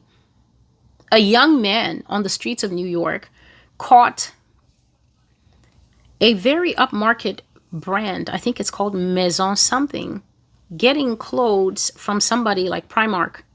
The van came and was offloading the clothing and taking it into the back of something super fancy in the midst of New York City. And the kid was laughing, and he was like exposing them one store at a time. You are being scammed. We keep telling you, stop buying luxury, because they're all downsizing and they're buying from cheaper manufacturers who have good cotton and simply want to get their cotton out there. And then once you buy my cotton, if you put a small Lacoste, you put that little alligator in the corner, and then all of a sudden it goes from being a $30 good quality cotton polo to being worth something that's $500, $600.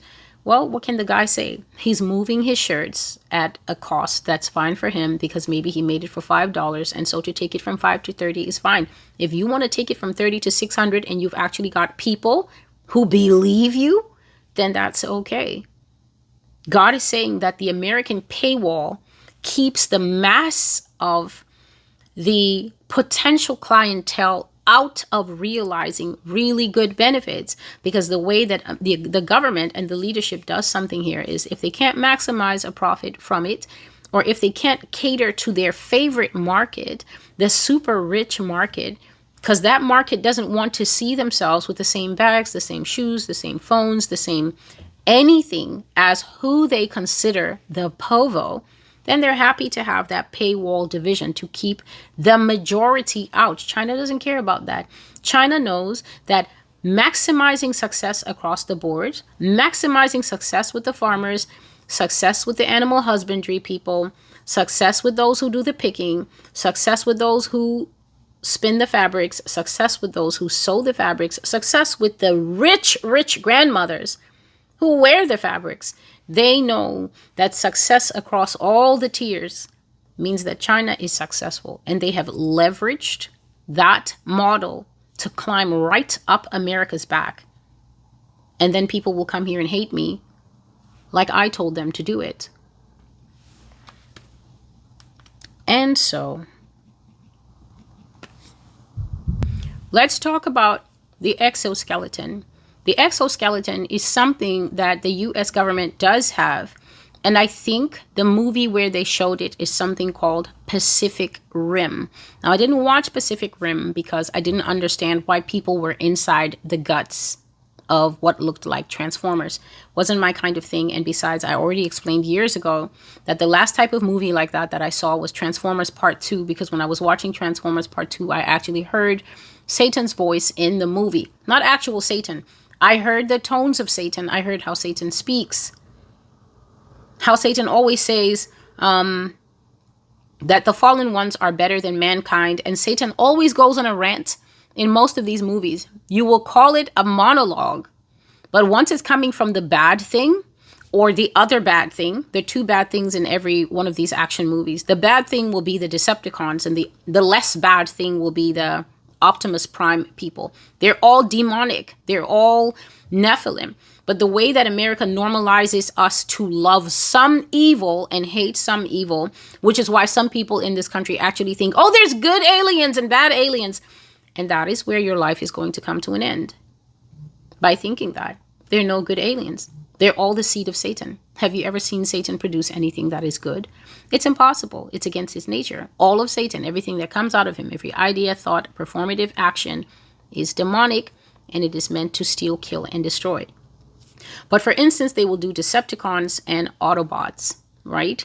So the Autobots are socialized to you early in the morning as the good forces, the friendly ones. And the Autobots are always representative of that class of Nephilim that is going to come to mankind. The blonde ones, the blue-eyed ones, the tall ones who will say we are of peace. That's always the section of the wicked who will come to us, like the Gibeonites with their little torn clothing says, we come from afar, and we come because there's a book that's lost on earth, and the book contains the secret of how to save the universe. And human beings, being of no discernment, always pair with the lesser so-called good evil ones. And then they team up mankind and demons to turn and supposedly fight the real demons. And so in these movies, you will always hear a speech of discontent coming from someone on the evil side, talking about they are fools and they think they serve a greater one. That would be God. It's always God. If God is not cursed in an American action movie, what are we even doing? So there will always be a speech. There will always be some kind of discontent. And there was a time when I went to see that movie, the second, whatever, Transformers movies, years ago with friends of mine. And because I was reading a book in the cinema. And so my attention was split. And that, I think, is how I was able to hear what I always call the tones of Satan. Satan has tones that he follows. And I immediately got up and walked out of a 2-hour and something movie. I think we'd already just done 45 minutes or something. I said I needed to get a snack, and I never came back. People were texting me, where are you? Are you coming back? You're missing the best part. I never came back. I sat in the lobby and read my book for the entire 2 hours that they were in there, and then we went home. And I have not spent any money to see Avengers, to see nothing, because it has nothing to do with me. I cannot be supporting Nephilim with my hard-earned money when there's other things to buy. And so this exoskeleton is something that America does have.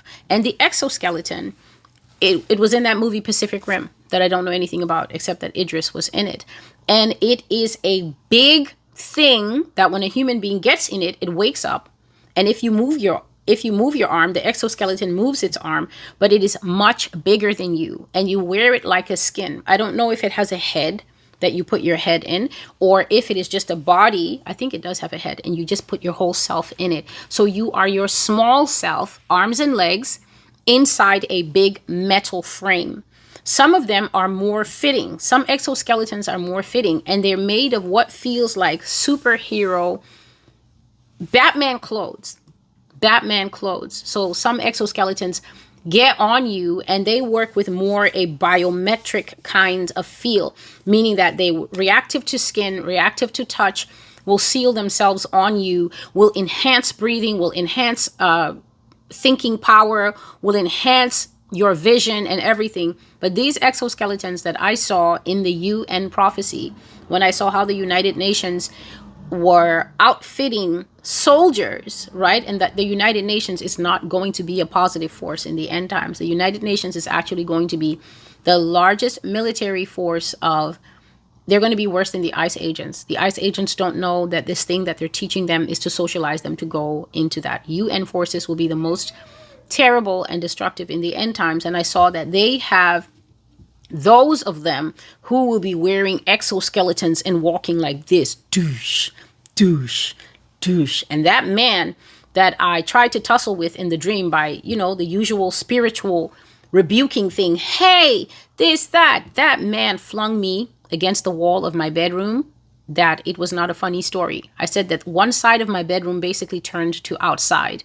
And I saw the United Nations bringing tanks and hiding them in what looked like a barn, which is why Americans need to know that when it's time for the military takeover of the United States, you aren't even going to get to cough.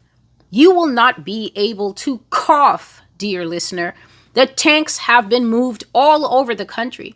I think some people recorded it. I think we've been watching movement of tanks for the last couple of years, and everybody's like, there's like 40 tanks on I-30. Where are they going? They were going to whatever warehouse is needed to take over Iowa, needed to take over Miami, needed to take over anywhere. The tanks have already been hidden out of sight in tank storages. And so when one side of my room evaporated and I suddenly found myself dressed in outside clothes, but it was still like a 3-sided box that was my room, and the 4th side was just outside, and I saw them backing up the tanks into one place that they were hiding them, and then these exoskeleton men were coming, goosh, goosh, and it's human beings inside. I could see.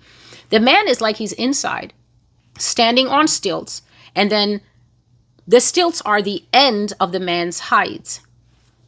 I don't have anything. Why am I even looking like I have an example of an exoskeleton here? Imagine your husband's full height.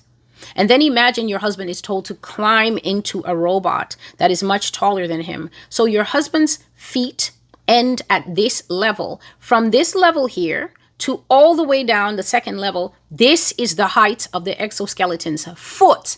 Your husband is securely at this level, and all he has to do is move his legs as if he's walking on stilts. And the exoskeleton, his personal transformer, will be walking with those long legs. So basically, your husband's foot ends at the exoskeleton's knee. He's very tall and big. And so those men were coming, and I don't know what Holy Ghost power seized me, and I started rebuking a man in an iron suit, and that man just went boom, and I flew against the wall, and that hit was so hard. I was like on the ground, no longer motivated to witness to anyone who is wearing basically an iron external body. So that is one. And then the smaller neoprene fitting, biometrically sensitive suit is another. And then Ya is basically saying that China's technology in the exoskeleton is faster and lighter and stronger than the American one, and that the Chinese version of the exoskeleton, the outside man, is much better than what America has. And here's something that now feeds into what I said about the young man who's on holiday. I don't know if he's on holiday or if he lives in China, but God says that the Chinese exoskeleton offers a little bit of Wolfman to the wearer, in that it can drop down on all fours and go running like a wolf, allowing a man. We are bipedal. This is not meant for running. But God says that with a man perhaps gripping the inside of the hands of his exoskeleton, right? Just like motorbike handles, the exoskeleton will bend the man into a bending position, and then without hurting his body or spine, because it's now become a dog that does all the work, this man on foot will be able to outrun soldiers on foot, because the soldiers are making bipedal time on 2 legs, and a man will outpace them running inside a dog. Imagine. We can definitely expect ads in this prophecy. Excuse me, please. So the Chinese version can bend low into an all-fours position and make a man run in that position without putting any effort for himself. The Lord also says that basically the Chinese military can fight with lasers, handheld lasers for combat. And imagine, immediately everybody is thinking of Star Wars, that thing that goes, the lightsaber. So that's what he means, handheld lasers for combat. Now, I'm sure that most people thought it wasn't real, and who can blame them, right? Because Star Wars is supposed to be a movie, but then at the same time, What is a stormtrooper if he's not a person inside a white exoskeleton, right? So Yah is then saying that these lasers can cut human flesh, but because they carry so much heat, where you are cut, if your arm is cut off, the heat of the handheld laser will at the same time cauterize the wound. The wound will be immediately sealed, sanitized, and basically seared like a cut of meat, closed, so that despite the exponential agony a person will feel if the arm is cut off or the leg is cut off, they will also be receiving a highly clean surgery in that very minimal blood, no open wound, no gaping flesh, sealed by the heat of the laser. Obviously, what I'm describing to you is an exponentially unheard of, extremely deadly weapon. Nobody wants to be on the receiving end of something that will cut your leg off and then kindly stop you from bleeding out. You won't need an emergency room except maybe for the pain meds. So now you see why he said the wars of the future are going to be man's inhumanity to man.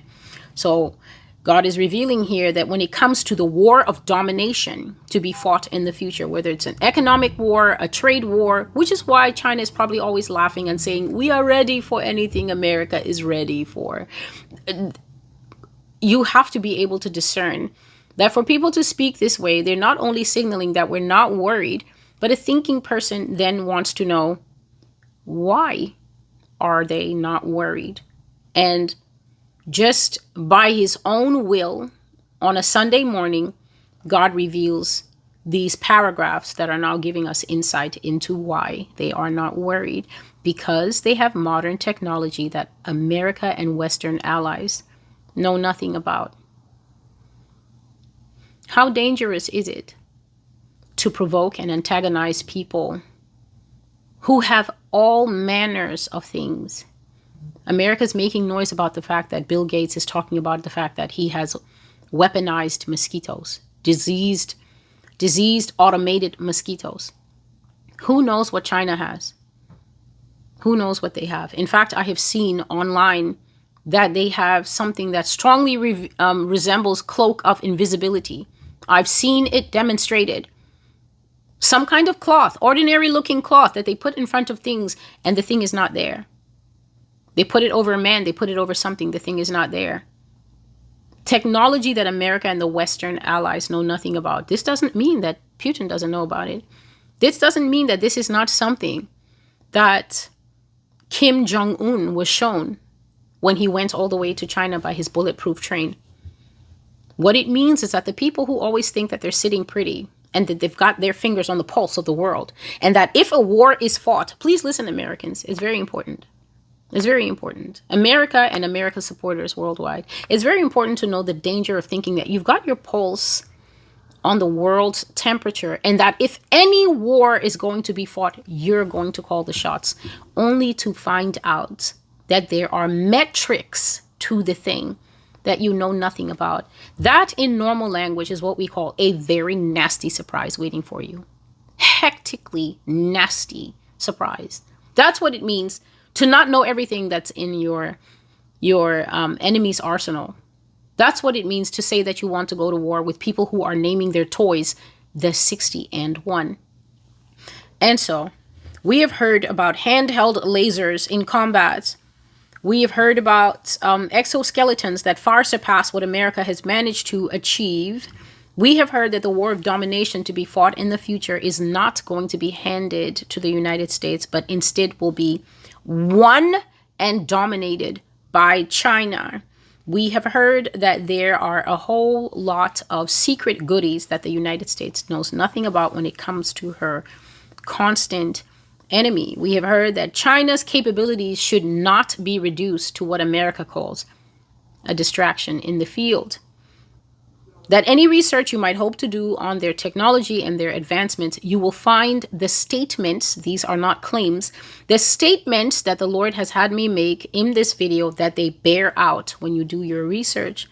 You have heard that China has found a way to surpass America's habit of establishing a paywall to keep most of her people out of the benefits of common technologies that would better their lives, make their existence easier, and these things are reserved only for the wealthy, whereas China has found a way to share information. She has found a way to space out her various production technologies and production pursuits so that her entire country is functioning like different cogs of the same wheel working together.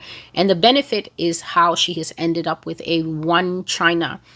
And so the population of China, God says, is growing and advancing in how familiar they are with technology, whereas Americans are stagnating because unless her highly secret government can find out a way to monetize and to explain the technologies that they do have, they opt to keep everything secret instead of trying to make the people's lives better. You have heard that God is bringing Mr. Pete Hegseth to the front and showing that this man is harboring animosity in him that does not think that it needs to adhere to what God was showing me in the dream as how we do things here in America. You've heard about earthquake tremors and know that a terrible earthquake is coming to California along with a massive tsunami that will leave that state devastating, a most provocative event. And you have heard about China's coming domination of the West. I am Celestial, and this is the Master's Voice. The Master's Voice is available on Spotify, SoundCloud, Apple Music, YouTube Music, Amazon Music, and multiple other streaming platforms as a podcast that a lot of people are benefiting from because there's a lot of information here to keep up with, and they have opted to go over to the podcast option so that they can be hands-free, going about their day during the daily things that they have to do, and still be able to cover a lot of ground.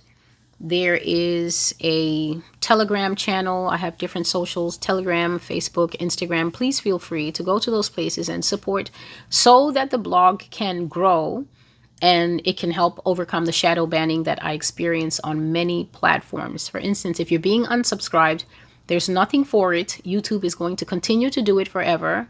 In just today alone, they've taken 70 new subscribers that I know I had. They've stripped it. They regularly strip subscribers from the blog. That's why it takes so long for the numbers to change, because every time they build up maybe 100, 112, YouTube will take 60 to 50 people off from that number every day. So that's why it kind of hovers in the same place. But God sees everything. And it's not a problem. If they unsubscribe you, if you don't get a notification, completely remove yourself, okay? And then resubscribe, click the bell, and then you'll get some notifications. Click it again until it has a little ringing sound, and then it's supposed to give you all notifications. And if you find that you're not getting notifications and you've been cast off again, simply come back and do it again. They go low, we go lower in Jesus' name. And so you can find the blog on TikTok, even though I am down to one more strike before they close my TikTok account, simply for reposting the news, the actual news broadcasts that prove that the prophecies are true.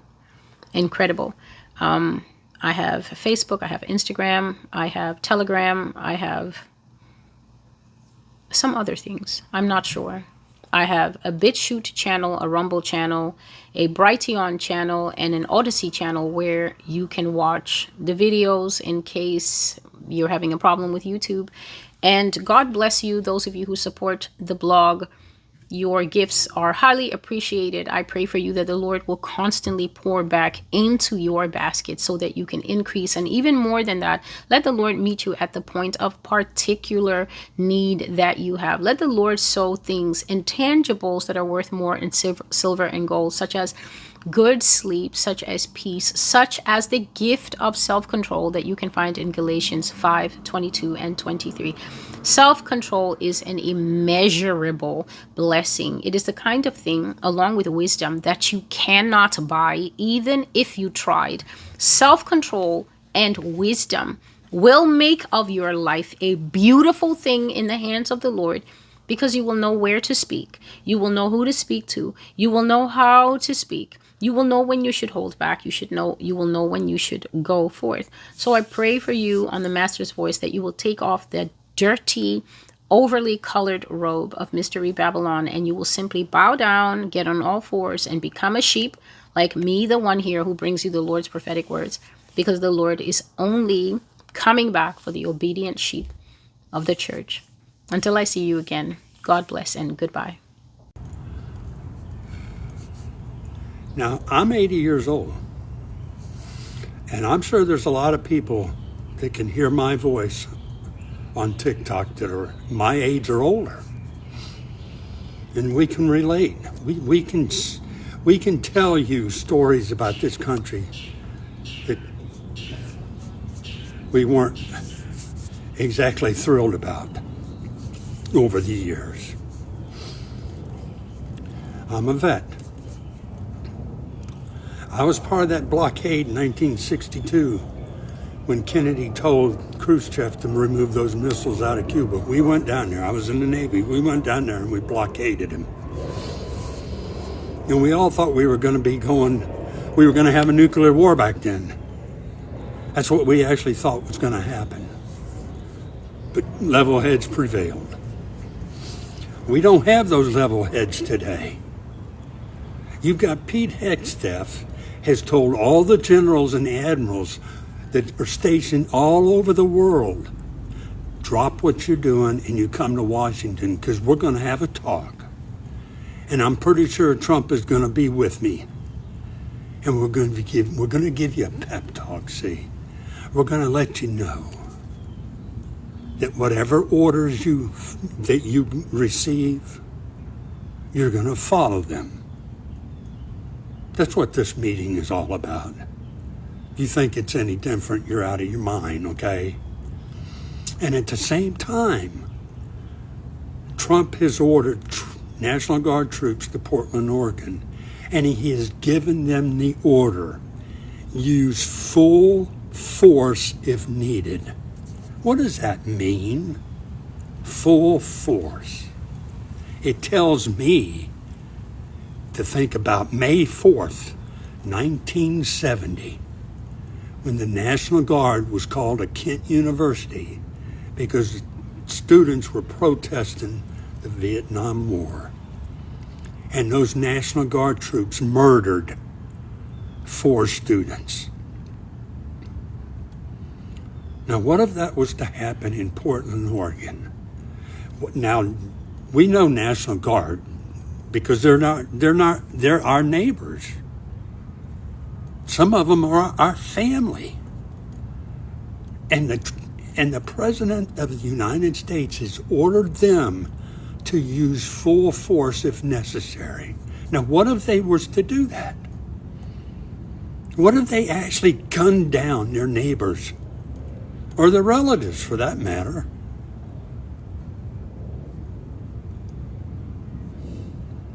This is what everybody should be afraid of today. Because, I mean, he proves every day, Trump proves every day, he's mentally unstable. And he's given the military, he's given them orders to use full force.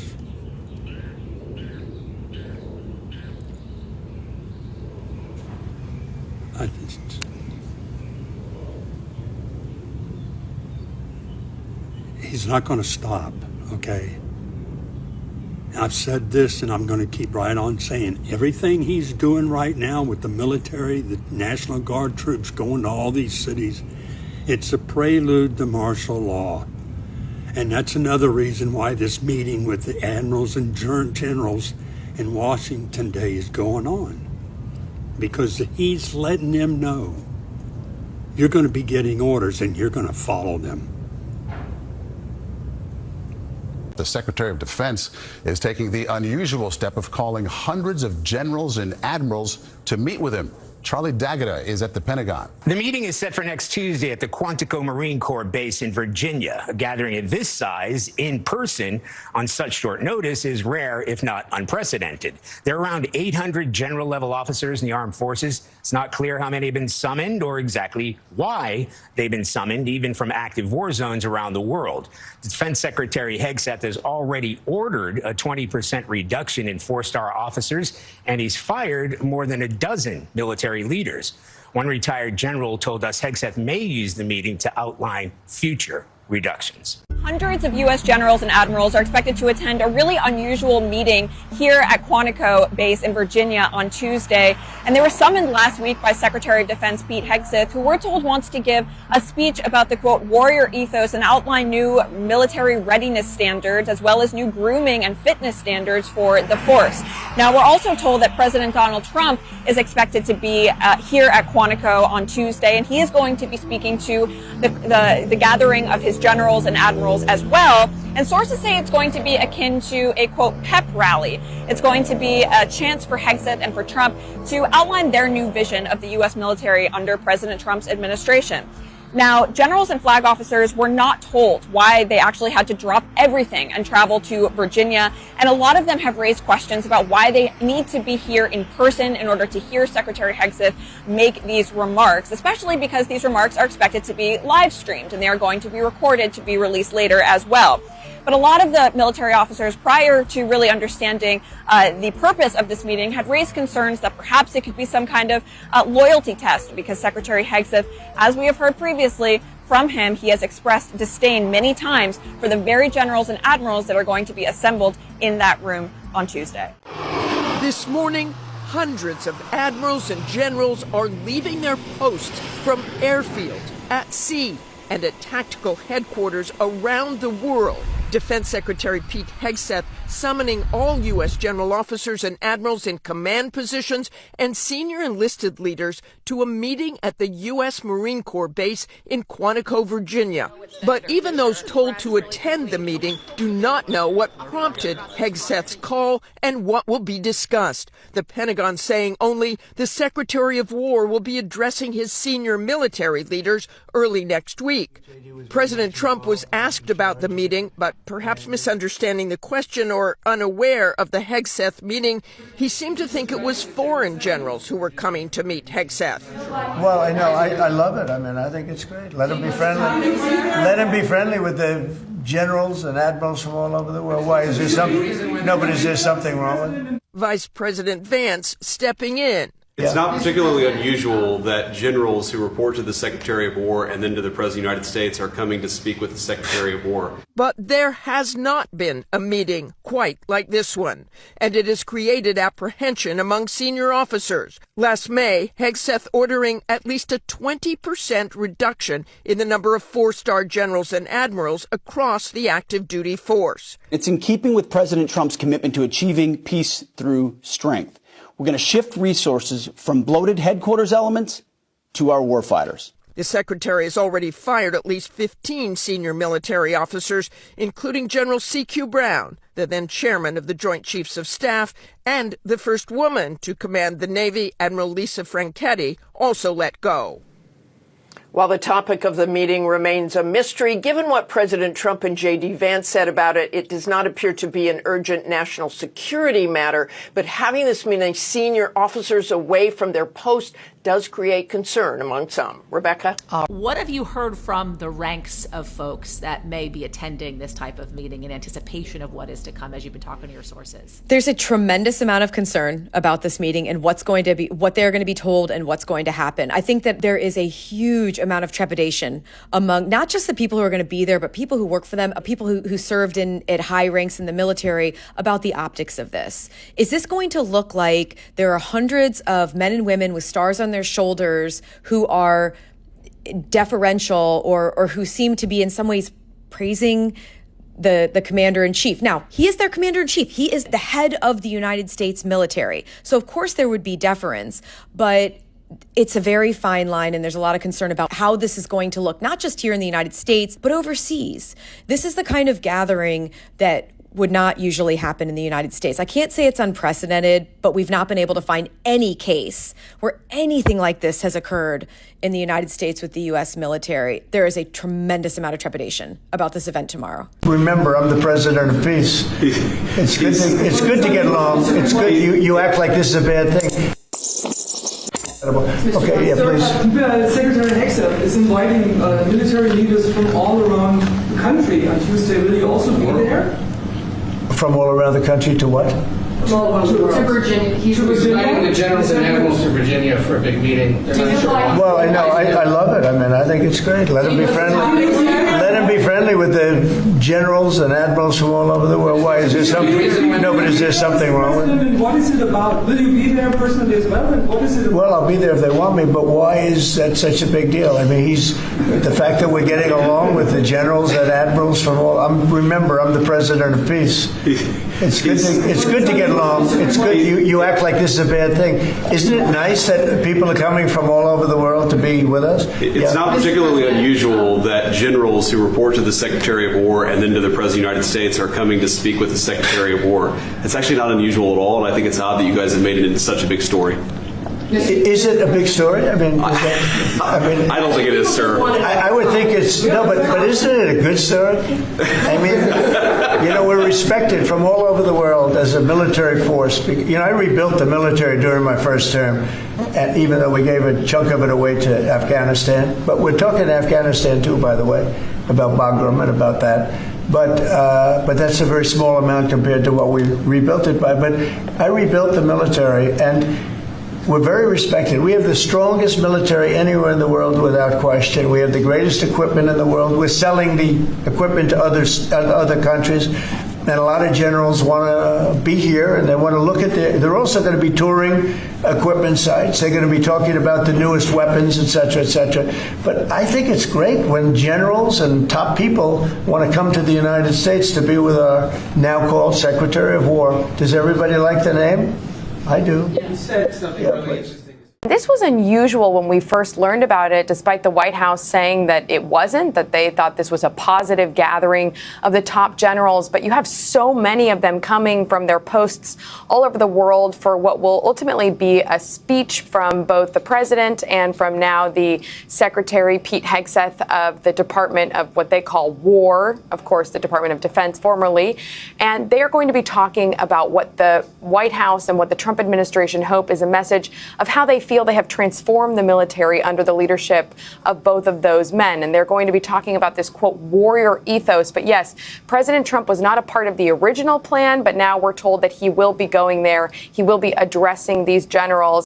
We have some news right now. Pete Hegseth, the Secretary of Defense, is reportedly facing immense pressure at the Pentagon. And according to the Daily Beast, staffers have described him as, quote, manic. And that staffers have described him as, quote, having fits of rage and tumultuous tirades. Following the assassination of Charlie Kirk, the staffers that spoke to the Daily Mail and the Daily Beast say that Hegseth is becoming, quote, increasingly obsessed with his own security and exhibits frenzied behavior, including fidgeting and pacing during meetings. Quote, there's a manic quality about him, or let me rephrase, an even more manic quality, which is really saying something. Dude is crawling out of his skin. Now, this comes as Pete Hegseth has launched attacks on the media, restricting what media outlets are able to report out of the Pentagon. It also comes as he's called this emergency meeting with military leaders around the world tomorrow just to give them a pep talk. So we'll see what happens next. Spread the word. As always, subscribe to my Substack, linked in bio. Subscribe for free. Follow along for all the news you need to know about. I'll have much more coming soon.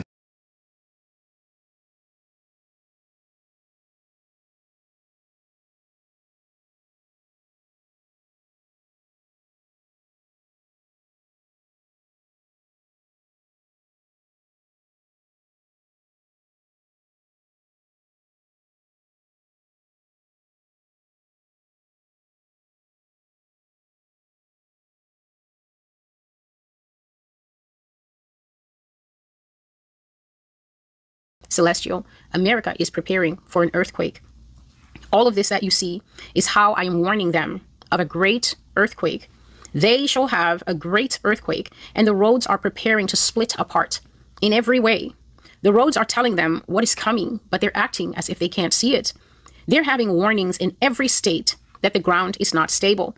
The surface is loosening as a way to tell them that the underparts of the earth are in motion.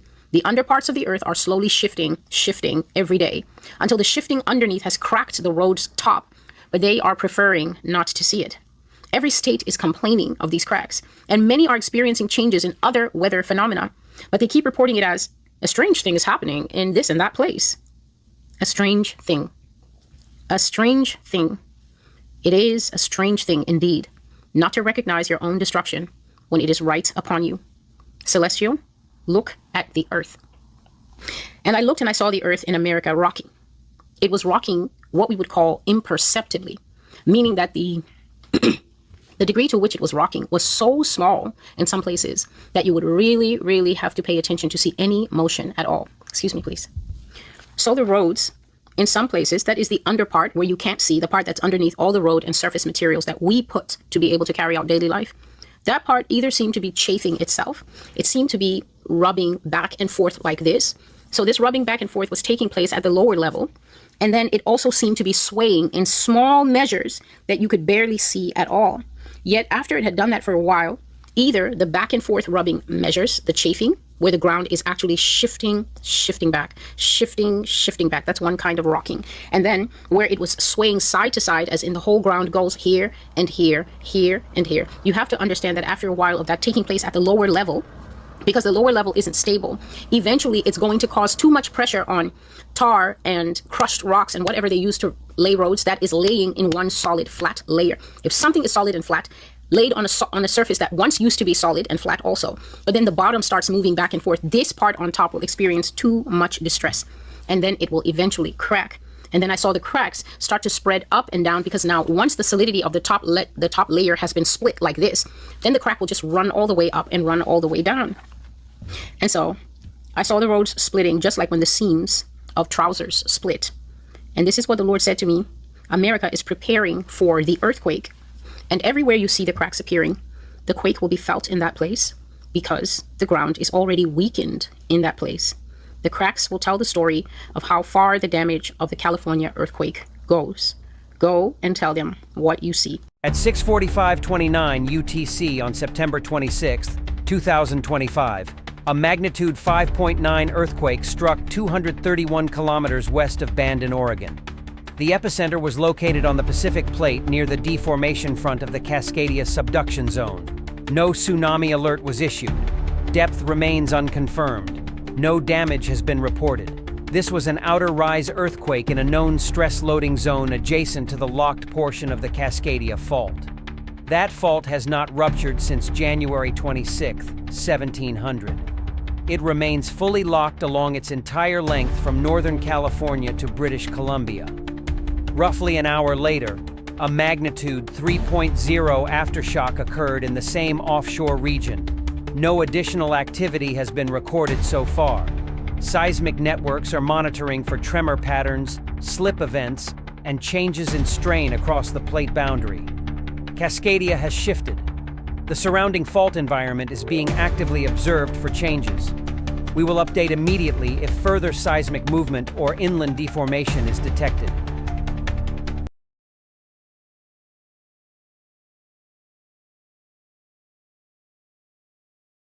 And I shared that in July, three times when I was working and for some reason sitting on the floor, able to perceive it, everything in my house, everything that could rattle was rattling, and yet the floor was not shaking. When you live above the trains, the floor shakes, you feel it, you will feel it. But I didn't feel any shaking that I could pick up, but everything, all my plates and all the cups and everything in the cupboards that could move was going, and I was thinking, that is earthquake, but I don't feel anything. And then just shortly after, the Lord would bring me into this 10 video California arc that I'm just making back to back to back. And he told me that no, New York will have an earthquake, and that earthquake will affect the integrity of buildings. And so that is something that we have to understand. Good afternoon. Hope everyone's doing well on this Saturday, September 6th, 2025 at 5:11 p.m. We just had a magnitude 3.5 earthquake felt in Riverside County, San Bernardino County. Also parts of Orange County, LA County felt a little bit of shaking this afternoon. Now remember, last month on August 5th and 6th, we had a magnitude 3.5, a magnitude 3.5, and a magnitude 3.7 near Lido Creek, Ontario, and Rialto. So more shaking has occurred now. Is this the same type of area? A little bit far more to the west northwest, so different area. Still monitoring this, but it is always good to be earthquake ready. You never know when these earthquakes could strike. This is light shaking, nothing too major. It was a small earthquake, folks, but yes, we did have one. Well, good morning, everyone. We just had a magnitude 5.9 earthquake that just struck off the coast of Oregon on the Juan de Fuca Fault. Remember, about 3 weeks ago, we had a magnitude 5.8 earthquake. So this is a stronger earthquake now on the Juan de Fuca Fault. Not many people felt it along the Pacific Northwest at this time. I know Southern Oregon may have felt a little bit of light shaking. This was definitely well offshore. This occurred on September 25th at 11:45 p.m. PDT. So it just happened just a few minutes ago.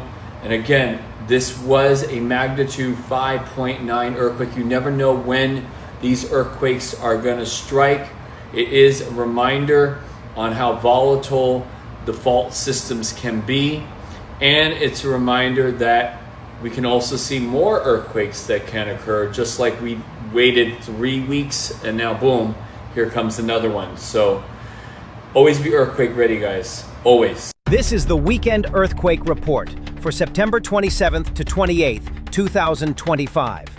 We recorded several magnitude 5+ earthquakes over the weekend, spanning across oceans and continents. In the Pacific, a magnitude 5.5 struck south of the Fiji Islands, while the Coral Sea and Vanuatu region saw multiple quakes. A 5.1 off the Oregon coast, 5.0 off Izangel, 5.5 near Tegwa Island, and another 5.0 near Port Vila. Further inland, Kütahya, Turkey experienced a magnitude 5.2 that was widely felt across Balıkesir province. In the Solomon Islands region, a magnitude 5.2 quake hit to the south of Lata. This period has shown continued activity in both oceanic and continental settings. The Pacific arcs remain particularly energetic, while intraplate regions like Turkey also remind us that quakes can occur outside classic subduction zones. If anything major happens overnight, we'll be the first to report it. Honestly, in 100 years, I think we're going to become the third world country. Like, I literally think Canada and North America, we are going to become the third world country. The education system in China is honestly unlike anything that I've ever seen. These are kids in kindergarten. They're sewing. Look at what they're doing. Like, it is honestly unbelievable. This is an account that I just started following, and it completely blew my mind. Literally, the hands-on learning, the motor skills that these kids have to be able to sew in that kind of detail, it is just absolutely mind-blowing. It's not just that. Like, look at their gym. I don't think I know 15-year-olds that can do this. Like, that is crazy. These are just kids. They're literally 5, 6, 7 years old. Look at that. They're building a society of champions, a society of doers. And honestly, I really do believe that in North America, we need to start looking at what they're doing in their education system, because in 100 years, they're going to surpass us in every single measure. There's no way they're more than 3, 4 years old. Have you ever seen a kid with this type of motor skills? I've never seen anyone at that age be able to do that and have that type of like hand-eye coordination.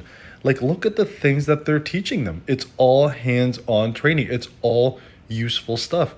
And I'm going to show you some cooking videos. Like the cooking that they're doing, they're teaching them everything from the beginning. Look, they're starting them at such a young age. It is unbelievable. It is. This is honestly probably one of my new favorite accounts right now. This is one of those like cute little like Barbie ovens or anything like that. Like, this is the real deal. Like, they're cooking food. They're learning how to actually cook. Like, this is honestly incredible. This is the type of stuff that our schools need to be doing. Like, why are we not doing even half of this stuff? Our education system needs a complete reform. We need to start showing society things that are useful, things that will make kids successful. Laying bricks. Like, this is I've never been taught this ever in my life. It is unreal. Like, I could just keep going on and on about how honestly unbelievable this is. Kindergarten. These are kindergarten kids. I wouldn't even know where to begin how to do this. Like, and I'm an adult. I'm in my mid-40s. I'm a middle-aged man, and these kids have more skills than I do. Like, look at this. It is just amazing. Anyways, I tried to compile some of the best of everything that I've seen, and it's absolutely astonishing. Schools in China are making students wear AI headbands, and these headbands are tracking everything. Their focus levels, homework completion, they're even documenting every time a student yawns. But here's the craziest part. All that data is being streamed in real time back to teachers and parents, and they're using it to build AI models that improve their curriculum. It's pretty insane. Now, the headbands work by showing a light based on a live feed of the student's brain. If it's red, that means a student is deeply focused. But if it's blue, that means someone's getting caught in a little bit of a daydream. So as students are taking a test, the teacher is live tracking who is paying attention and who isn't. And they're graphing how that attention changes every 10 minutes throughout the entire day. Those graphs are automatically sent to all of the parents. Imagine daily report cards based only on if you were paying attention. Pretty crazy. Now, the headbands aren't the only AI tracking tools used at the schools. They have robots and cameras that are constantly monitoring focus through advanced facial scanning. And if we're being honest, this is scary, but it's probably just the beginning. AI in education is only gonna get wilder. Let's just say, I'm glad they didn't have this at my school. I'm in China and they have robotic legs to help you hike. China is so advanced and they said we can try it for free. Yes. Okay, where do I go? Here. So these are all the different things, right? No. It's same robot. Okay. It's named Sport Assist Robot. Sport Assist Robot. Yes. Okay. It can help you climbing, walking, running, and riding. So if I'm running, I can run faster? Yes. No way. Get me on this thing. Yeah. Oh, thank you. Yeah. Okay. Who want to try first? Me, I do. Who want to try first? Okay, so what is this? This goes around my waist? Yes. Okay. Oh, okay. Here. Okay, here we go. Guys, this is real China, real robots. This is the best technology in China. Really? That's the best technology. I can say it's the best technology in the world. Really? Yes, Sport Robot. So guys, he's connecting the robot now. So I have it around my waist. Yes. It feels pretty light. I think it's like, what, 1.8 kilo? 1.8 kilo. So kg. it's like 4 pounds in total, the robot. Okay, so now he's wrapping it around my kneecaps. This is insane. Okay, so now I'm fully... Okay, he's going to start it up now. Okay, hold on. I'm feeling a little bit of like joltiness. And he's connecting with the phone.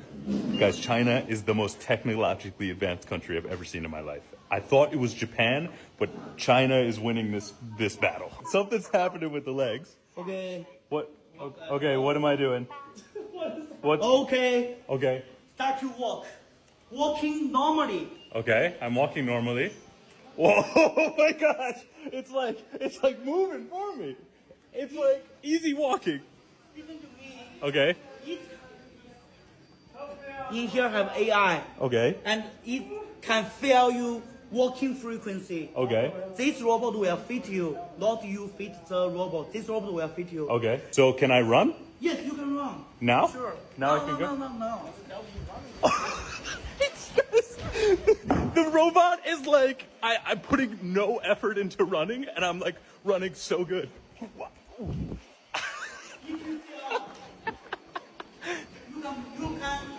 You can change the power. Yeah, can we put like maximum power? The max power? Yeah, max power. Are you sure? Yeah.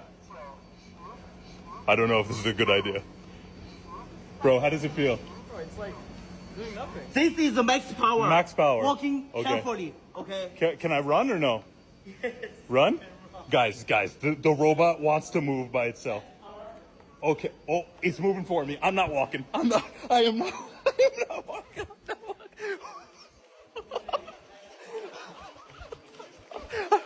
This is literally the future. I'm running with a robot. This is wow.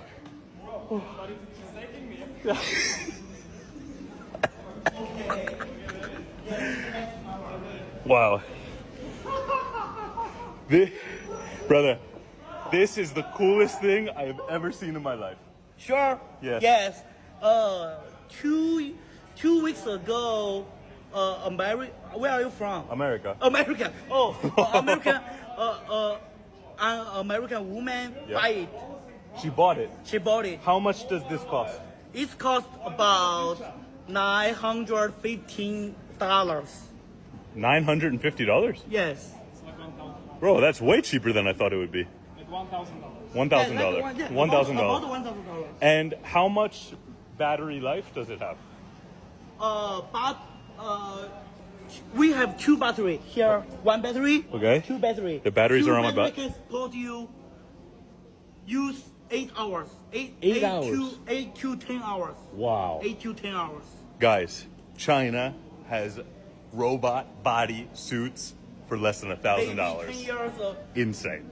I'm wearing a walking robot bodysuit in China. This is an assisted robot perfect for elders or hikers with knee issues. The robot is like shooting my leg forward. I'm putting zero effort into this. I can't explain this in words, but this is some freaky Chinese robotics.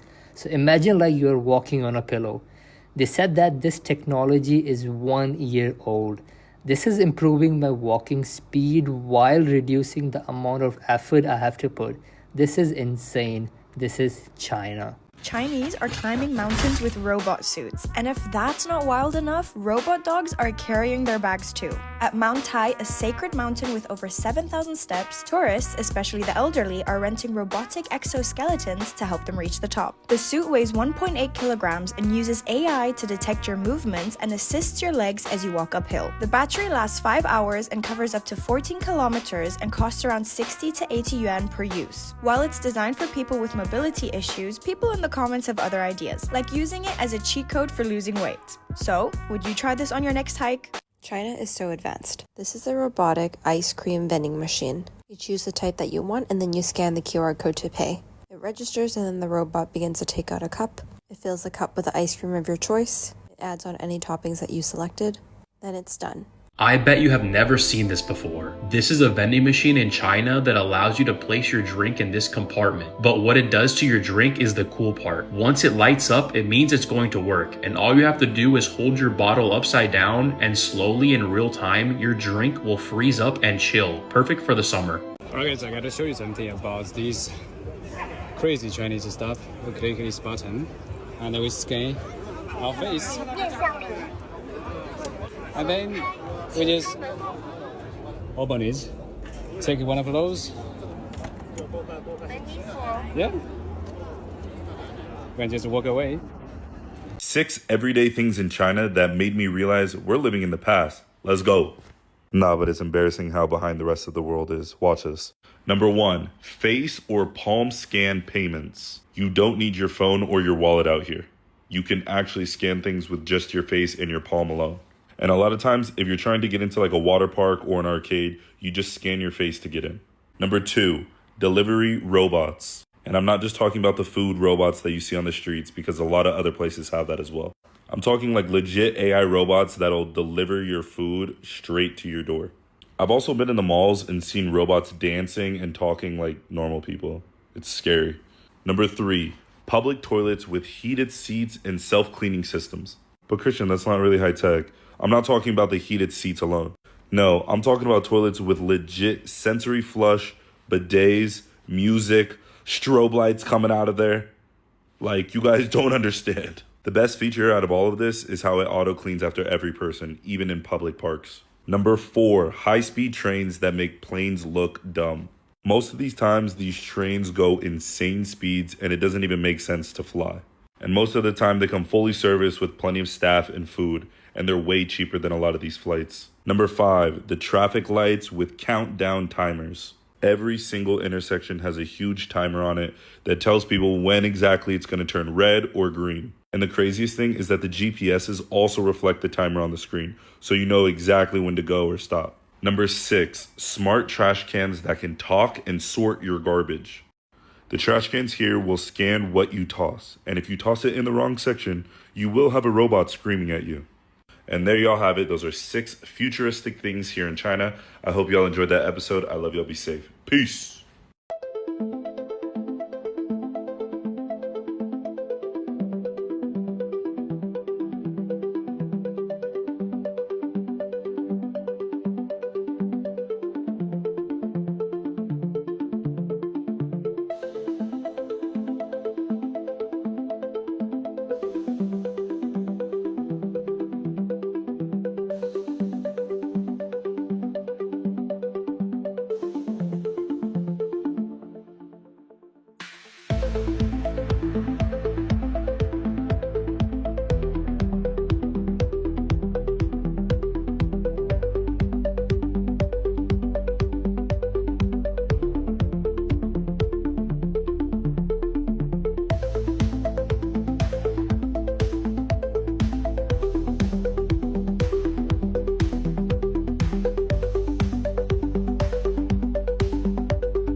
While most countries are still testing driverless cars, China already put them on the streets.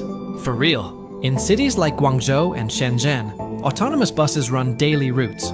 No driver, no steering wheel, just AI, LiDAR, and sensors handling everything. These buses navigate real traffic, stop precisely at stations, and even communicate with traffic lights. That's a level 4 autonomy. No human input needed. But it doesn't stop there. Robotaxis are live in Wuhan. You book, it shows up, you get in, and it drives off by itself. Even deliveries are handled by driverless vans now. Groceries and parcels show up at your door without a single human in the vehicle. This isn't the future. This is China right now, and the rest of us are playing catch up. China already manufactures what will be trending in 2026.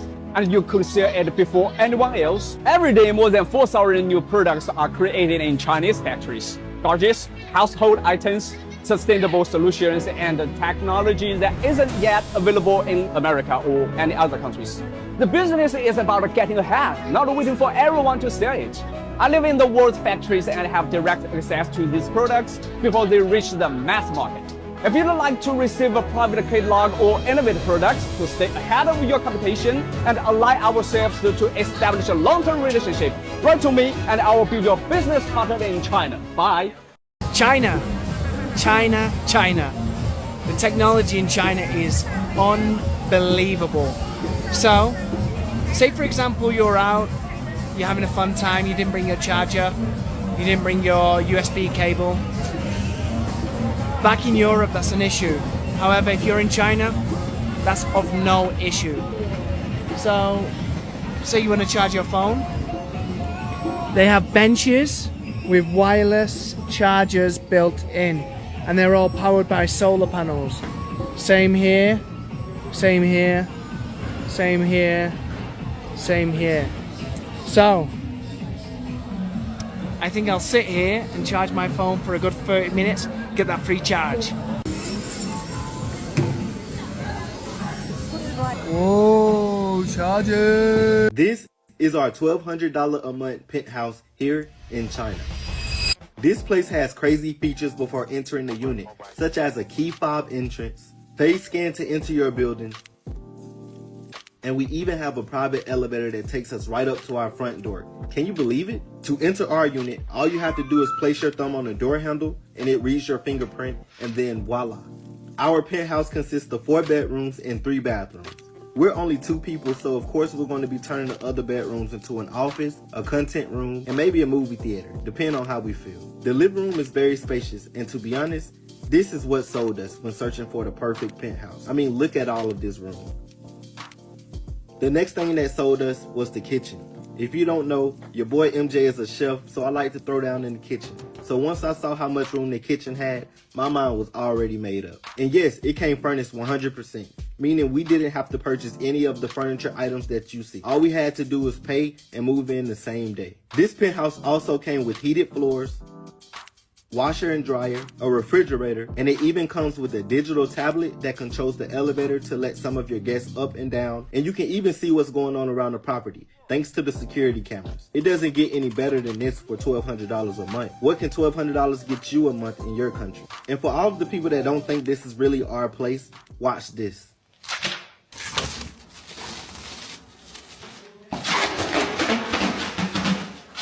Comment down below penthouse to see the full YouTube video.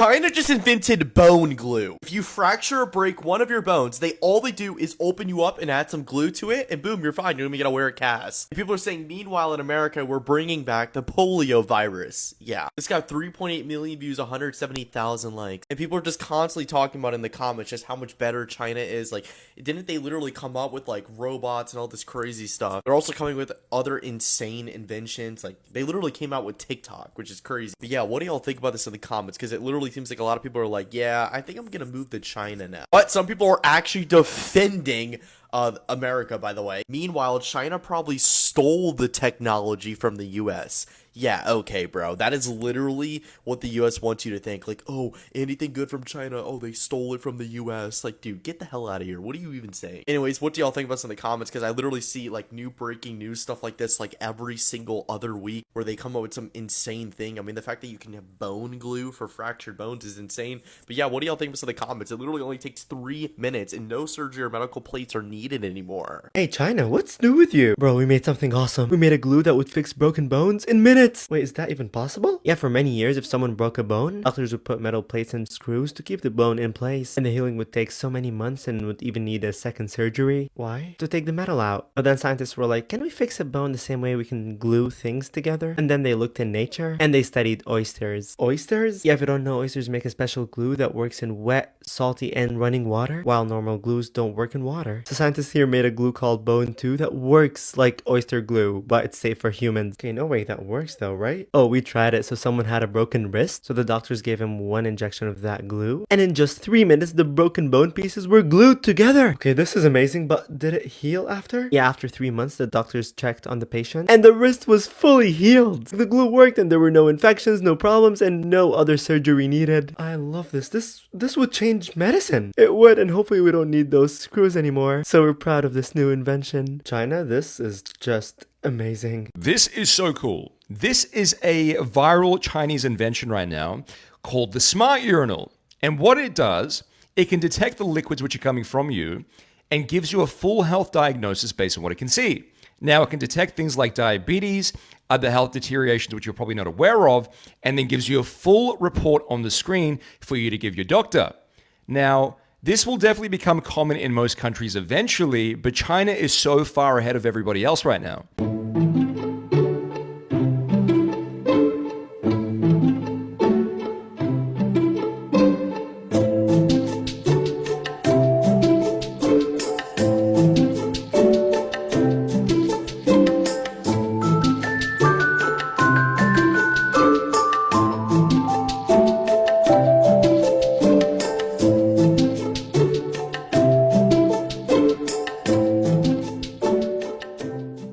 They built a whole road in China in like a very short period of time, just using robots and AI. So this is no humans, man. This is all robots. And they did this shit in record time. They did the whole road. Like, if you're a guy who this is your livelihood, you should be fucking terrified, you know? And then once they iron the systems out and they get them even better and better and more robust, you're going to have no need for so many people that are working. In a groundbreaking feat, China has completed the world's first semi-autonomous highway paving operation, covering 165 kilometers along the Beijing-Hong Kong-Macau Expressway, a vital artery known as China's Golden Channel. This corridor links the economic hubs of the north to the manufacturing powerhouses of the south, a route so critical that its 2015 traffic jam, dubbed Carmageddon, saw 750 million travelers stranded for hours when 5 lanes were reduced to 2 at a toll station. That disaster exposed the limitations of traditional infrastructure and spurred China's leaders to seek smarter, faster, and more efficient solutions. The answer materialized in the form of 10 AI-powered machines, a robotic construction crew that has redefined what's possible in infrastructure development. These machines, arriving at dawn on the expressway, were no ordinary equipment. At their core was the SAP 200C-10PA, a behemoth capable of laying 4 lanes of asphalt simultaneously. With a 19.25-meter-wide screed, it stretched across the entire width of the highway, spreading hot asphalt with a precision unattainable by human workers. Supported by a formation engineers call 1+3+3+3, the lead paver was followed by 3 groups of 3 rollers, 6 13-ton double drum rollers to press the asphalt into place, and 3 30-ton rubber-wheeled rollers for final compaction. Together, they moved in a synchronized dance, resembling a mechanical whale gliding forward, its heated screed melting and spreading asphalt in a flawless ribbon. What sets this operation apart is the autonomy of these machines. Far from following pre-programmed paths, they made thousands of decisions every second, guided by artificial intelligence systems that rival the sophistication of top tech companies. Fun fact. China just paved 100 miles of highway using fully autonomous construction equipment controlled by satellites and AI. The project used 1 unmanned asphalt paver and 6 autonomous compaction rollers to complete the road. The only humans involved were the dump truck drivers loading the asphalt into the paver. The 7 machines were controlled using the Baidu navigation satellite system, which is China's version of GPS, and the machines' movements were coordinated using an AI algorithm that allowed them to work with extreme precision, with the machines passing within an inch of each other and achieving near perfect asphalt thickness. Connected to China's Baidu satellite system, the machines achieved centimeter-level precision, placing asphalt with the accuracy of a surgeon's scalpel while moving at construction speeds. The AI analyzed the road surface in real time, adjusting pressure, speed, and positioning as needed. When the lead paver detected a slight variation in the ground, it automatically adjusted its screed angle. When rollers sensed a section needed more compaction, they applied additional pressure. Human supervisors, monitoring from remote control rooms, were ready to intervene but rarely needed to, as the machines operated with remarkable independence. This technological marvel is the result of years of development by SANY, one of China's largest heavy machinery manufacturers. Their engineers tackled unprecedented challenges, teaching machines to feel when asphalt is compacted correctly, detect obstacles, and maintain perfect formation without human guidance. The solution lay in what SANY calls fusion self-sensing high-precision positioning. Each machine was equipped with multiple layers of sensors, cameras, and communication systems. Infrared sensors detected heat variations in the asphalt, pressure sensors monitored compaction levels, and GPS tracked positions to within centimeters. A low-latency communication network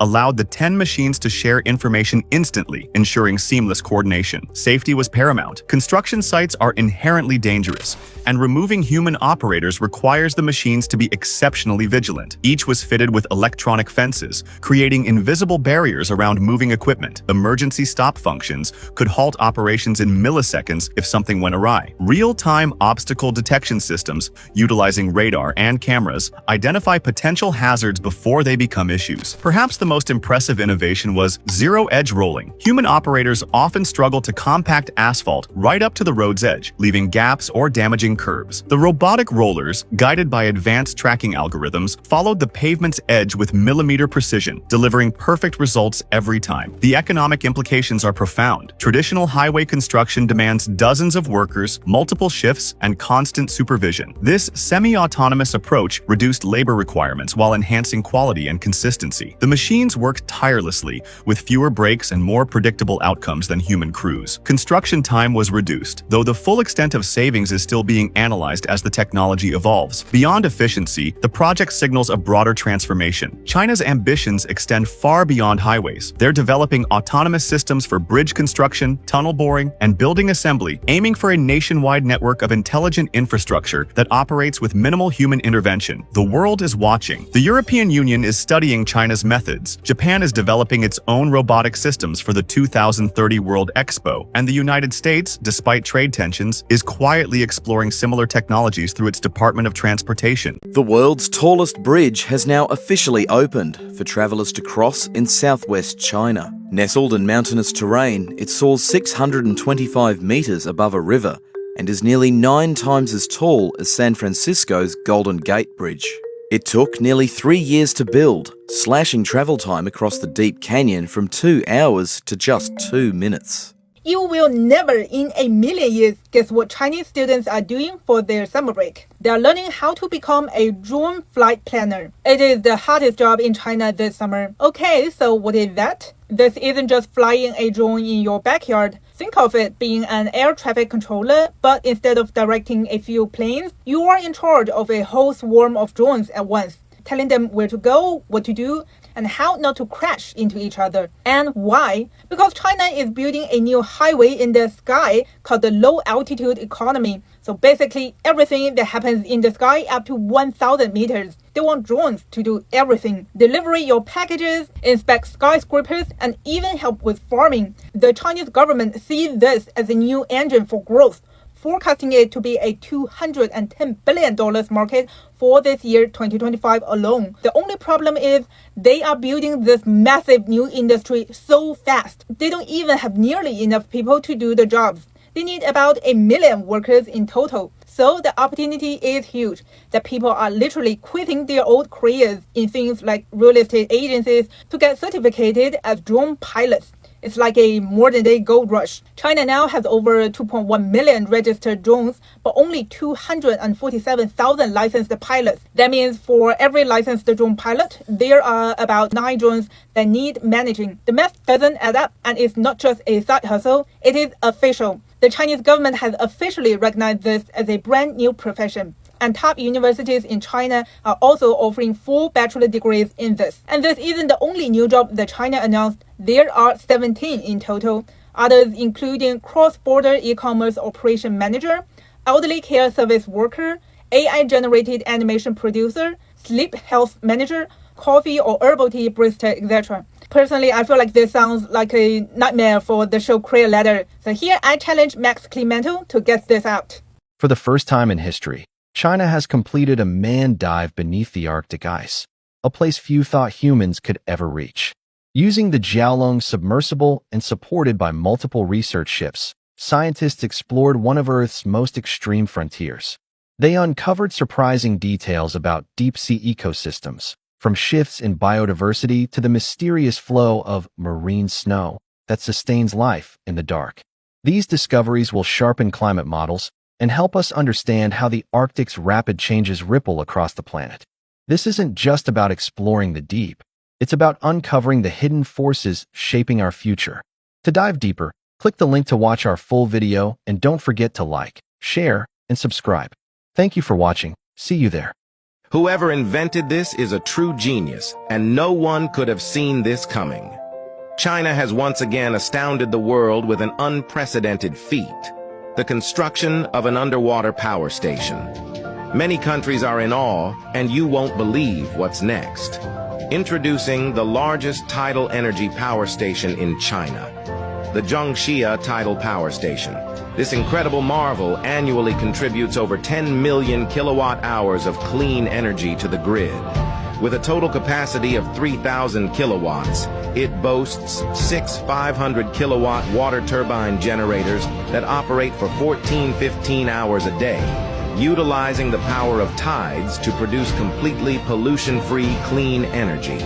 It's a testament to China's audacious vision and pioneering spirit that they dared to dream and build a power station under the sea. It's truly mind-blowing. Behind these colossal engineering achievements, there shines an endless beacon of technological progress and innovation. China's relentless infrastructure development and technological prowess are redefining the boundaries of what's possible.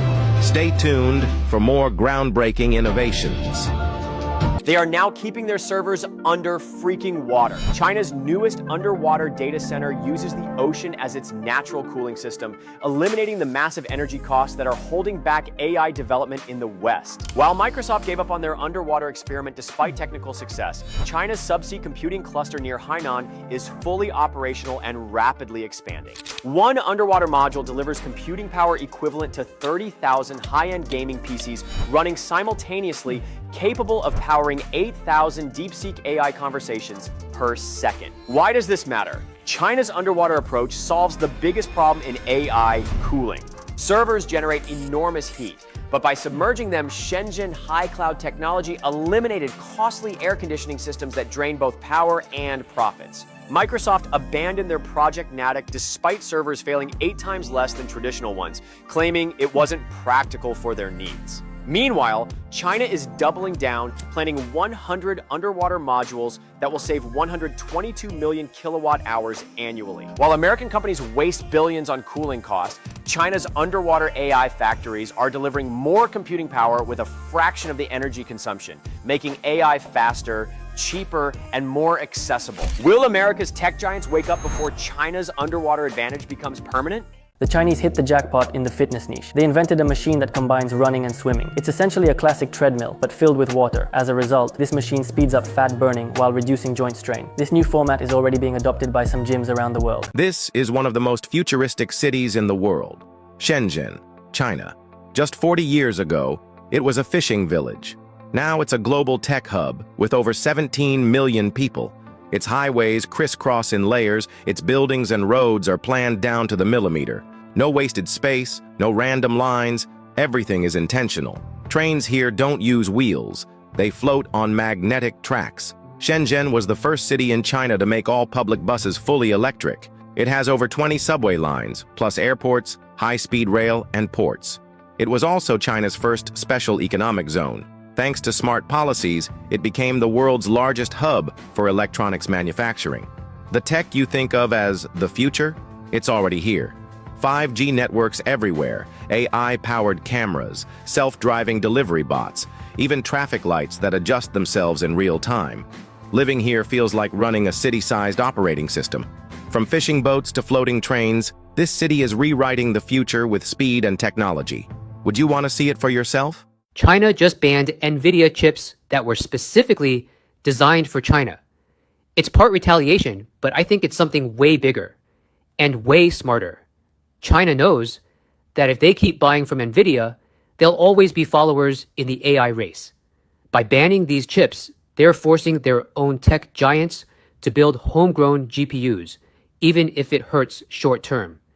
This isn't about blocking NVIDIA per se, it's about breaking dependency and trying to own the future stack of AI from silicon to software for the long game. A tit for the US tat.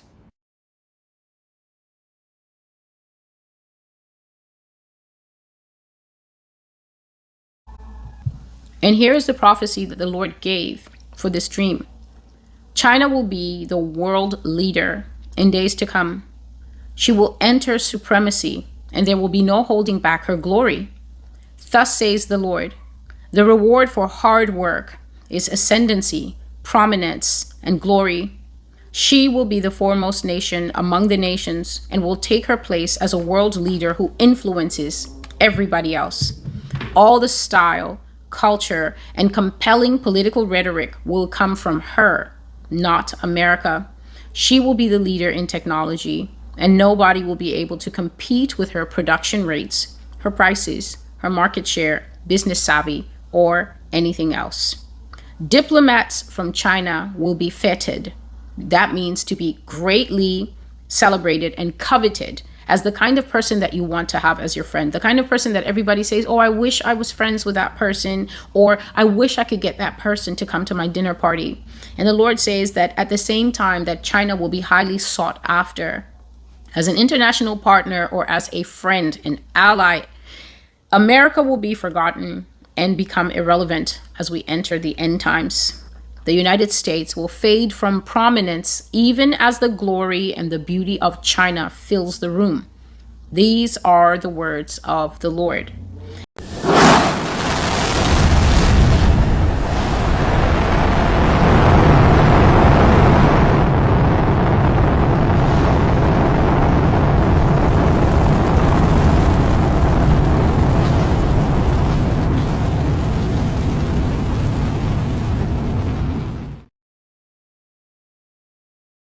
Dark waters of the South China Sea, a massive Chinese submarine sits in total silence. The crew inside knows they hold the power to erase an entire continent. They don't need to surface. They don't need to warn anyone. With just one turn of a key and a launch sequence lasting minutes, they could send a missile arcing high above the clouds. One missile that carries enough nuclear firepower to wipe out multiple American cities, New York, Los Angeles, Chicago, at the same time. That missile is the JL-3, China's newest submarine-launched intercontinental ballistic missile. And in the 2025 Beijing Victory Day Parade, China showed the world for the first time what this nightmare looks like. This isn't just a weapon, it's a direct message to Washington. America is no longer untouchable. Welcome back to Race to Space, the channel where we explore the world's deadliest military tech in the future of warfare. And today we're diving deep into why the JL-3 may be the single most dangerous missile in China's arsenal.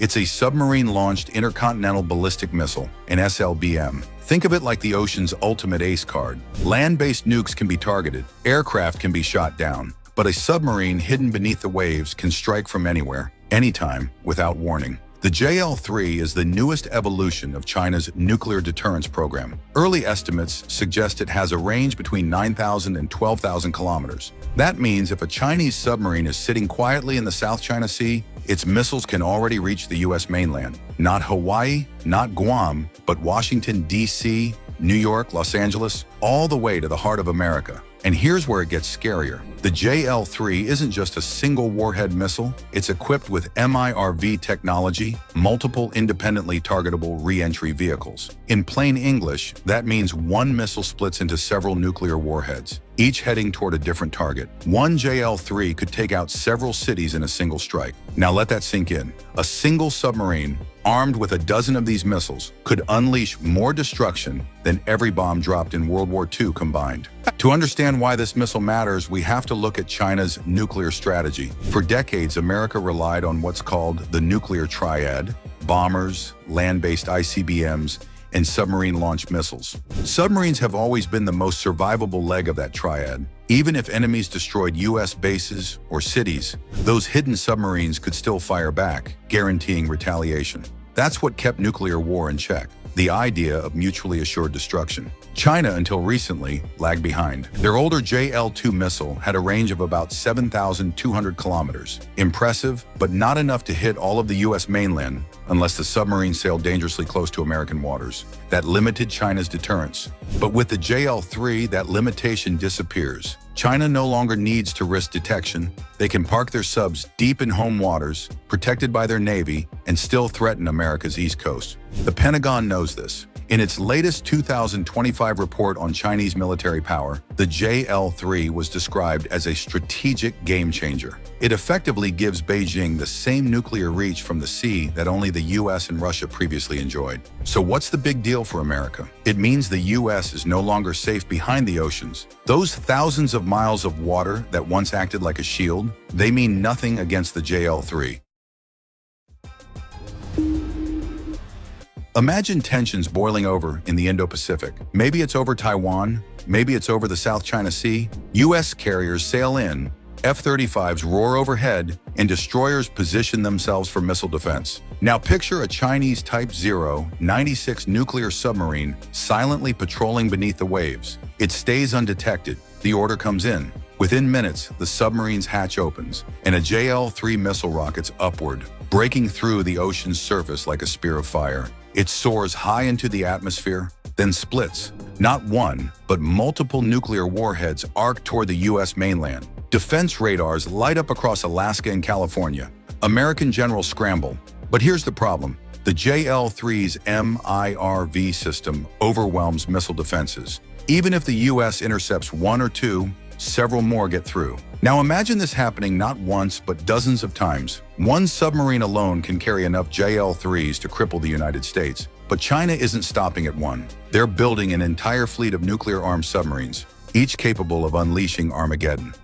For the U.S., this means something unthinkable: losing the guarantee of nuclear superiority. For decades, America could deter China because it had more nukes, more reach, more survivability. But the JL-3 levels the playing field almost overnight. But here's the part no one saw coming. The JL-3 might not just be a copycat of American or Russian SLBMs. Some experts believe it could be even more advanced. There are reports suggesting the JL-3 may use hypersonic glide vehicle technology for some of its warheads. That would mean after entering the atmosphere, these warheads could maneuver at incredible speeds, dodging missile defenses designed to track predictable ballistic arcs. If true, the JL-3 isn't just a threat, it's practically unstoppable. And think about the timing. Why reveal it in 2025? Because this year, China is showcasing its growing naval power with the launch of more advanced submarines like the Type 096. The JL-3 isn't just a missile, it's the crown jewel of an entire underwater strike force that Beijing wants the world and Washington to fear. Another twist, the JL-3 is designed not only for deterrence, but for survivability. By arming subs with long-range MIRV missiles, China can keep its nuclear force hidden. Even if America struck first and destroyed China's land-based missiles, those submarines could still retaliate with JL-3s. This ensures that China always has a second strike capability. In simple terms, the JL-3 guarantees that if America ever tried to wipe out China in a nuclear exchange, America itself would be wiped out too. So here's the chilling reality. The JL-3 isn't just another missile on a parade float, it's a weapon designed to end America's sense of safety. From the quiet depths of the ocean, it makes U.S. missile defenses nearly useless. It extends China's nuclear hand all the way to Washington, and it cements Beijing's place as a true nuclear superpower. The next time you see footage of a submarine surfacing in the South China Sea, remember, it may already be carrying the power to erase entire American cities. But here's the thing, this missile is only one piece of China's growing war machine. If a single strike weapon like this can keep US commanders awake at night, imagine what happens when you add stealth, unmanned submarines that can strike from anywhere in the world. Completely unseen. And that's exactly what China has been building. If you want to see how their invisible fleet could change the balance of power forever, check out our deep dive on China's unmanned underwater submarine.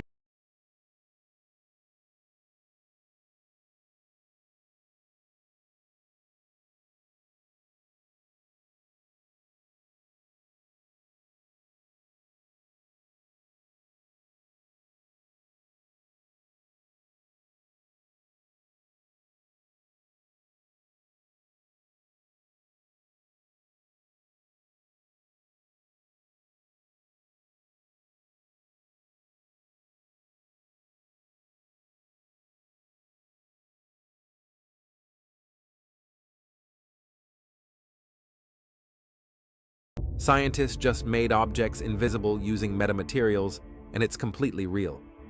Traditional invisibility seemed impossible because no natural material bends light backwards. That just changed. Chinese researchers created metamaterials that guide light around objects like water flowing around rocks. These engineered nanostructures work across multiple wavelengths simultaneously. Military stealth and medical imaging applications are already being tested. The breakthrough uses zero-index materials combined with transparent metasurfaces. Objects don't disappear. They become optically undetectable. Commercial applications expected within 5 years. Could metamaterial cloaking make Harry Potter invisibility real? Tell me below.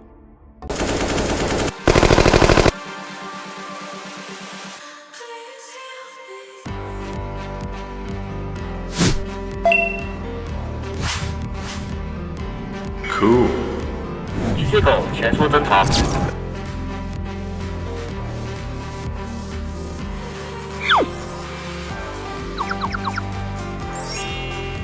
So you may have seen this video showing China's robotics capability for military applications, and you see these different robotic dogs, tracked robotic vehicles moving around with various weapons, including anti-tank weapons, assault rifles, and yes, even flamethrowers.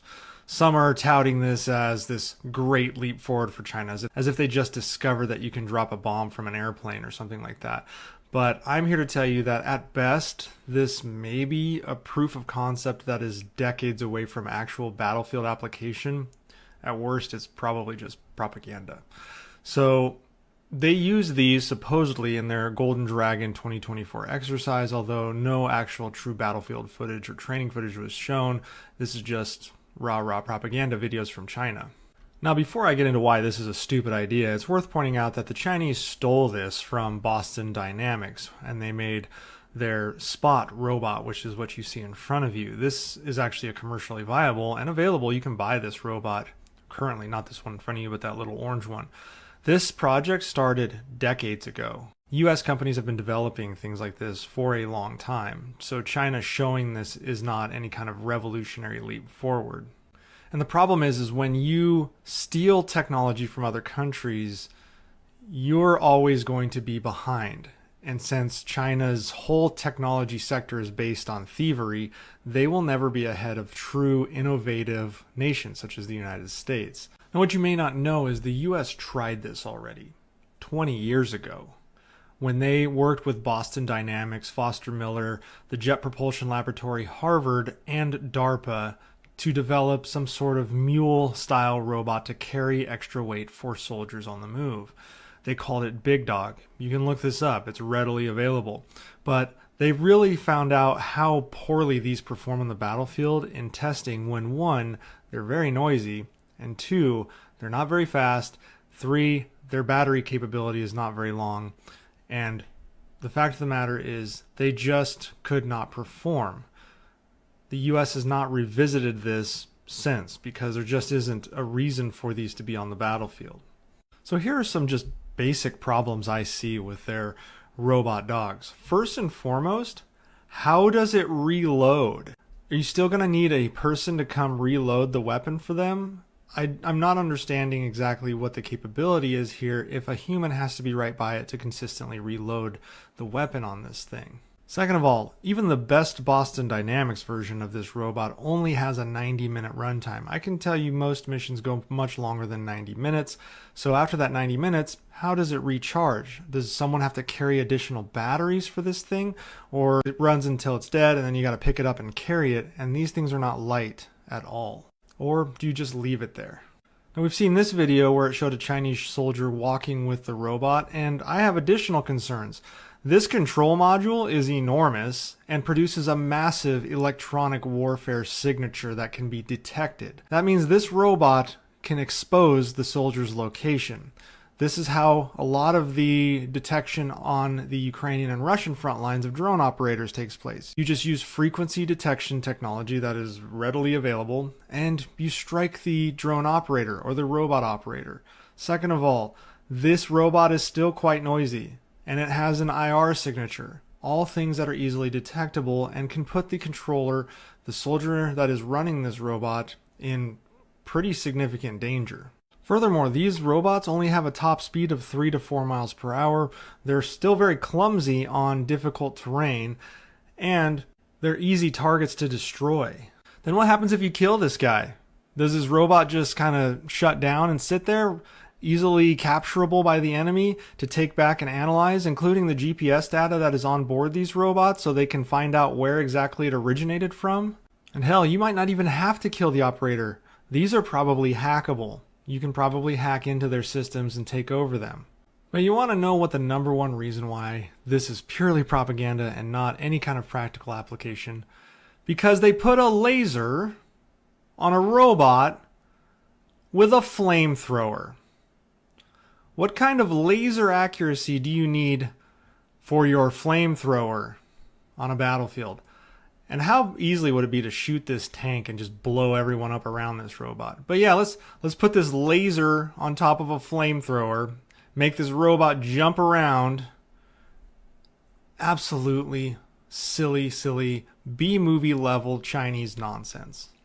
Now that being said, there is probably some practical application for robots on the battlefield. First and foremost, first-person view drones absolutely provide great reconnaissance and attack capability. We see that in Ukraine. But when it comes to ground-based robots, tracked, wheeled, with legs, doesn't matter. The only thing I could potentially see them being useful for is casualty recovery, which there are proofs of concept being developed in many countries, including Israel, the United States, of potentially using robots to move out, grab casualties, and bring them back. We've seen this on the battlefield in Ukraine taking place with tracked robots going out, getting casualties, casualty recovery, and bringing them back so that they can be treated or they can be given a proper military burial. And possibly logistics usage such as resupplying troops, or in a compromised environment such as what we would call a CBRN environment, which is like chemical weapons or nuclear weapons or some kind of sort of radioactive area. Those may be some applications you could see robots go in to conduct reconnaissance for. Otherwise, this is complete silliness and will actually be a massive combat liability on the battlefield. This is the end. Hold your breath and count to 10. Feel the earth move and then. So a company in China called Deep Robotics has invented a quadruped wheeled robot that can basically go over anything. Like, it is capable of going over walls, it's capable of going up and down steep hills without falling over, without tripping, breaking, without crashing or anything like that. Apparently they've got all different types of versions of their quadruped robots. They've got power and utility versions that are capable of going up and down staircases. They've got rescue versions that are capable of navigating obstacles. They're good in all weather. They can go into toxic, collapsed buildings in post-disaster areas without having any issues. They've also got some that are made for going into tunnels. And then also mining robots that are made for navigating complex complex environments like narrow spaces. And they've got construction ones. China's also revealed that they have little quadruped robotic dogs with miniguns on the top of them. So imagine the military applications for a robot that has a minigun on top of it and can get around anywhere on any terrain without falling down, and you can't get away from it. China's building an entire army of military robot dogs, and I wouldn't suggest that you try to pet these things. They're similar to the ones built by Boston Dynamics, but with some key differences. And as you might expect for something made in China, they're cheaper and thus easier to mass produce.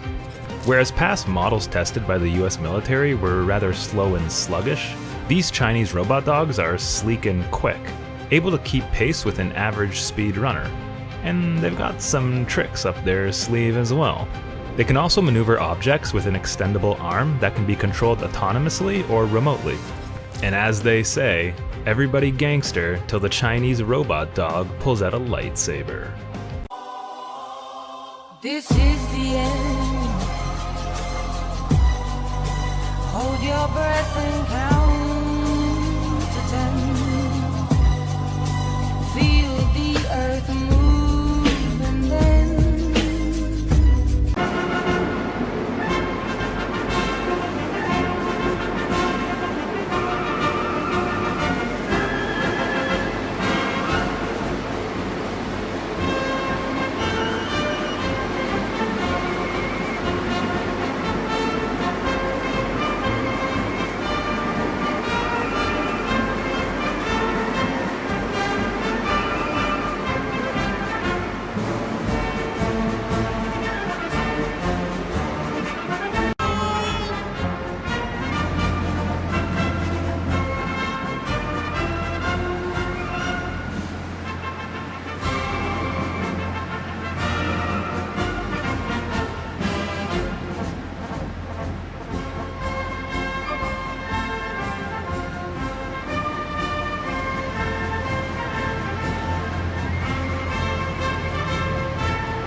The DF-61 is China's fifth-generation intercontinental ballistic missile, unveiled for the first time at the military parade commemorating the 85th anniversary of the victory of the War of Resistance against Japanese aggression. The missile is 22 meters long and 2.25 meters in diameter. It is propelled by 3 high-energy solid-fuel rocket stages and weighs approximately 70 tons. It has a maximum range of 18,000 kilometers, capable of reaching any strategic target worldwide. The DF-61 can carry approximately 10 independently targetable nuclear warheads, each with a yield of nearly 500 kilotons of TNT. It has independent re-entry maneuverability, a strike accuracy of within 200 meters, and is capable of unassisted field launch, enabling it to be ready for launch within 15 minutes of receiving a command. Recent assessments by the U.S. intelligence community indicate that China's military capabilities are continuously improving. Many of the weapons displayed at the parade were specifically designed to target the U.S. military, possibly to deter Washington from aiding Taiwan in a crisis. So when you look at the Chinese parade and you see the kinds of weapons that they've put out on display, you see a very powerful country. Pause it here. This equipment right here, a robotic small tank, the top part is really where everything is. This is the brains of the equipment. China is incredibly serious about integrating artificial intelligence into their weapon systems, and they're doing it basically at a record pace. This particular system now is the laser system, and this is a beautiful view right here of the front of the laser. So this LY1 is a new laser that we really haven't seen before, so the Chinese are debuting this for this parade, and that, of course, indicates that they are using direct directed energy weapons, including lasers, to impact not only aircraft, but also potentially incoming missiles. And if they have enough power, could potentially be used in anti-satellite capacity as well. Keep in mind, though, trade is one thing. Actual combat operations are a completely different matter. China has not fought a war since 1979, 1980, when they fought a war with Vietnam. Their combat capabilities have not really been tested. These kinds of things can break down in a combat situation, but they should not be underestimated. We should study them very carefully and figure out how we can counter those capabilities if we ever need to. If you slap me in the face, I slap you back.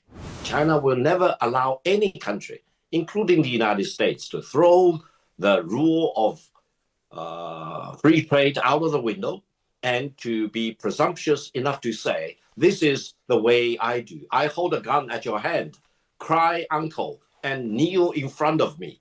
No, China will never do that. Whether other countries will decide to do that, that's their choice. But China will never do that. So do you think that President Trump misjudged China when he said that they had gambled and made a huge mistake, and yet at the weekend it was Donald Trump who lifted the tariffs on mobile phones and computers coming into the country? I think China's view is very clear. We will never tolerate anyone mistreating China like that, intimidating China, issuing ultimatum to China. If you slap me in the face, I slap you back. That is the tit for tat, and this is exactly what's happening. Now, Chinese government also declared by imposing 125% tariff against total U.S. export to China, the U.S. products have no marketability in the Chinese market, meaning they are ready to see an end to China-U.S. trade, to the China export to the United States and vice versa. That is the ultimatum China is issuing to the United States. Don't mess with me, otherwise I close the market for you. You will be locked out of China. It's not China losing the U.S. market. The United States runs the risk of being completely locked out of the China market. China is fully prepared to fight to the very end because the world is big enough that the United States is not the totality of the market in the world. So if the United States wants to go in that direction of completely shutting itself out of the China market, be my guest. Yeah, and China will lose the US market, which, as I've said, is 15%. We don't care.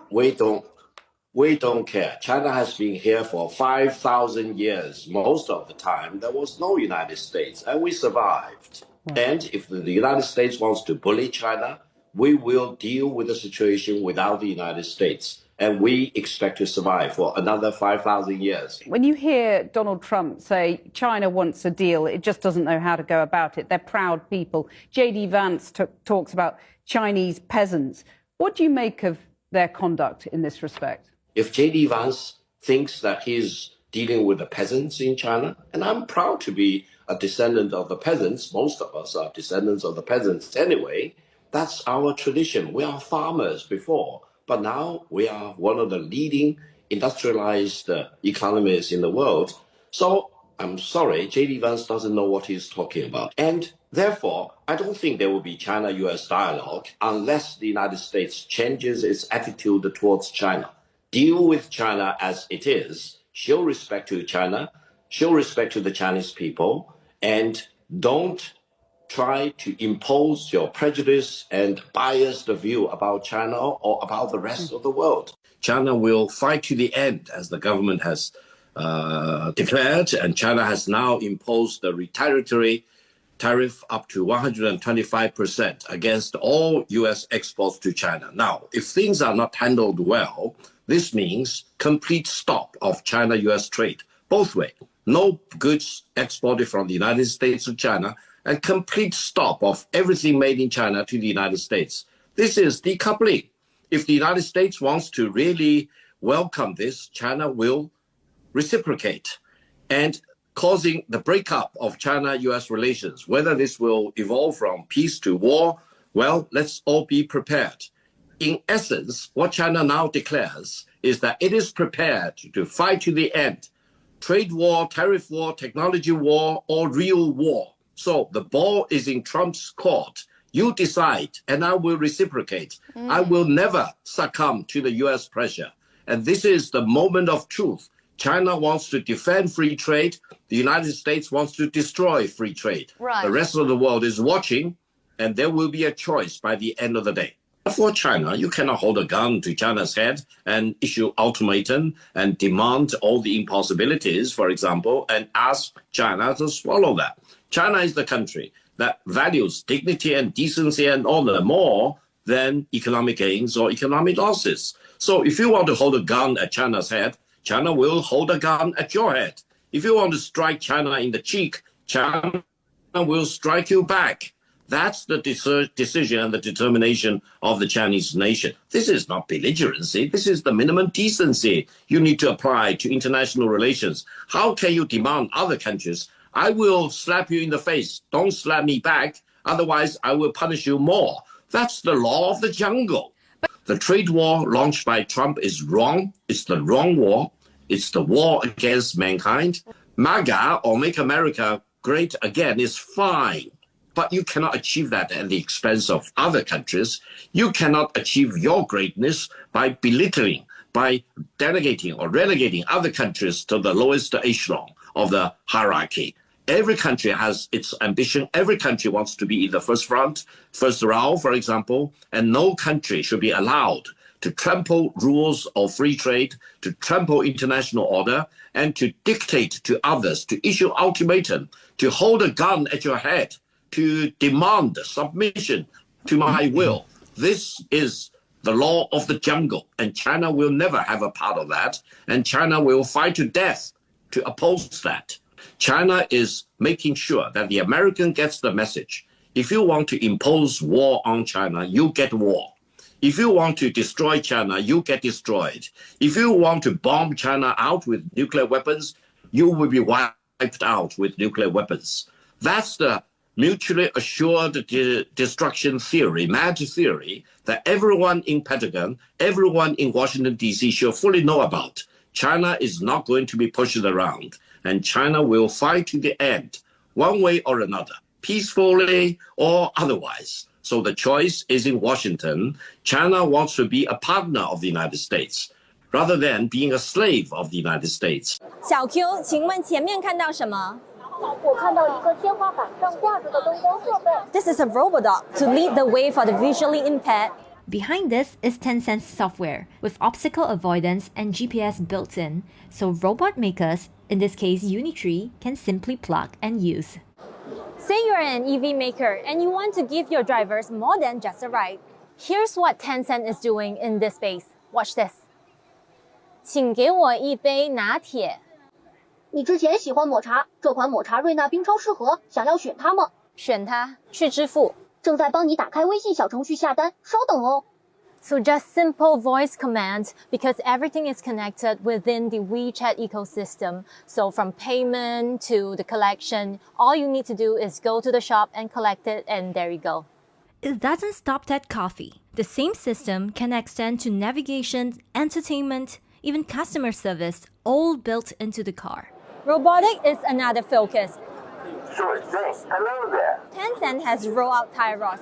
Think of it as a toolkit platform for robotic company to just plug and use. So they do not need to build any coding from scratch. Instead, they can pick ready-made models.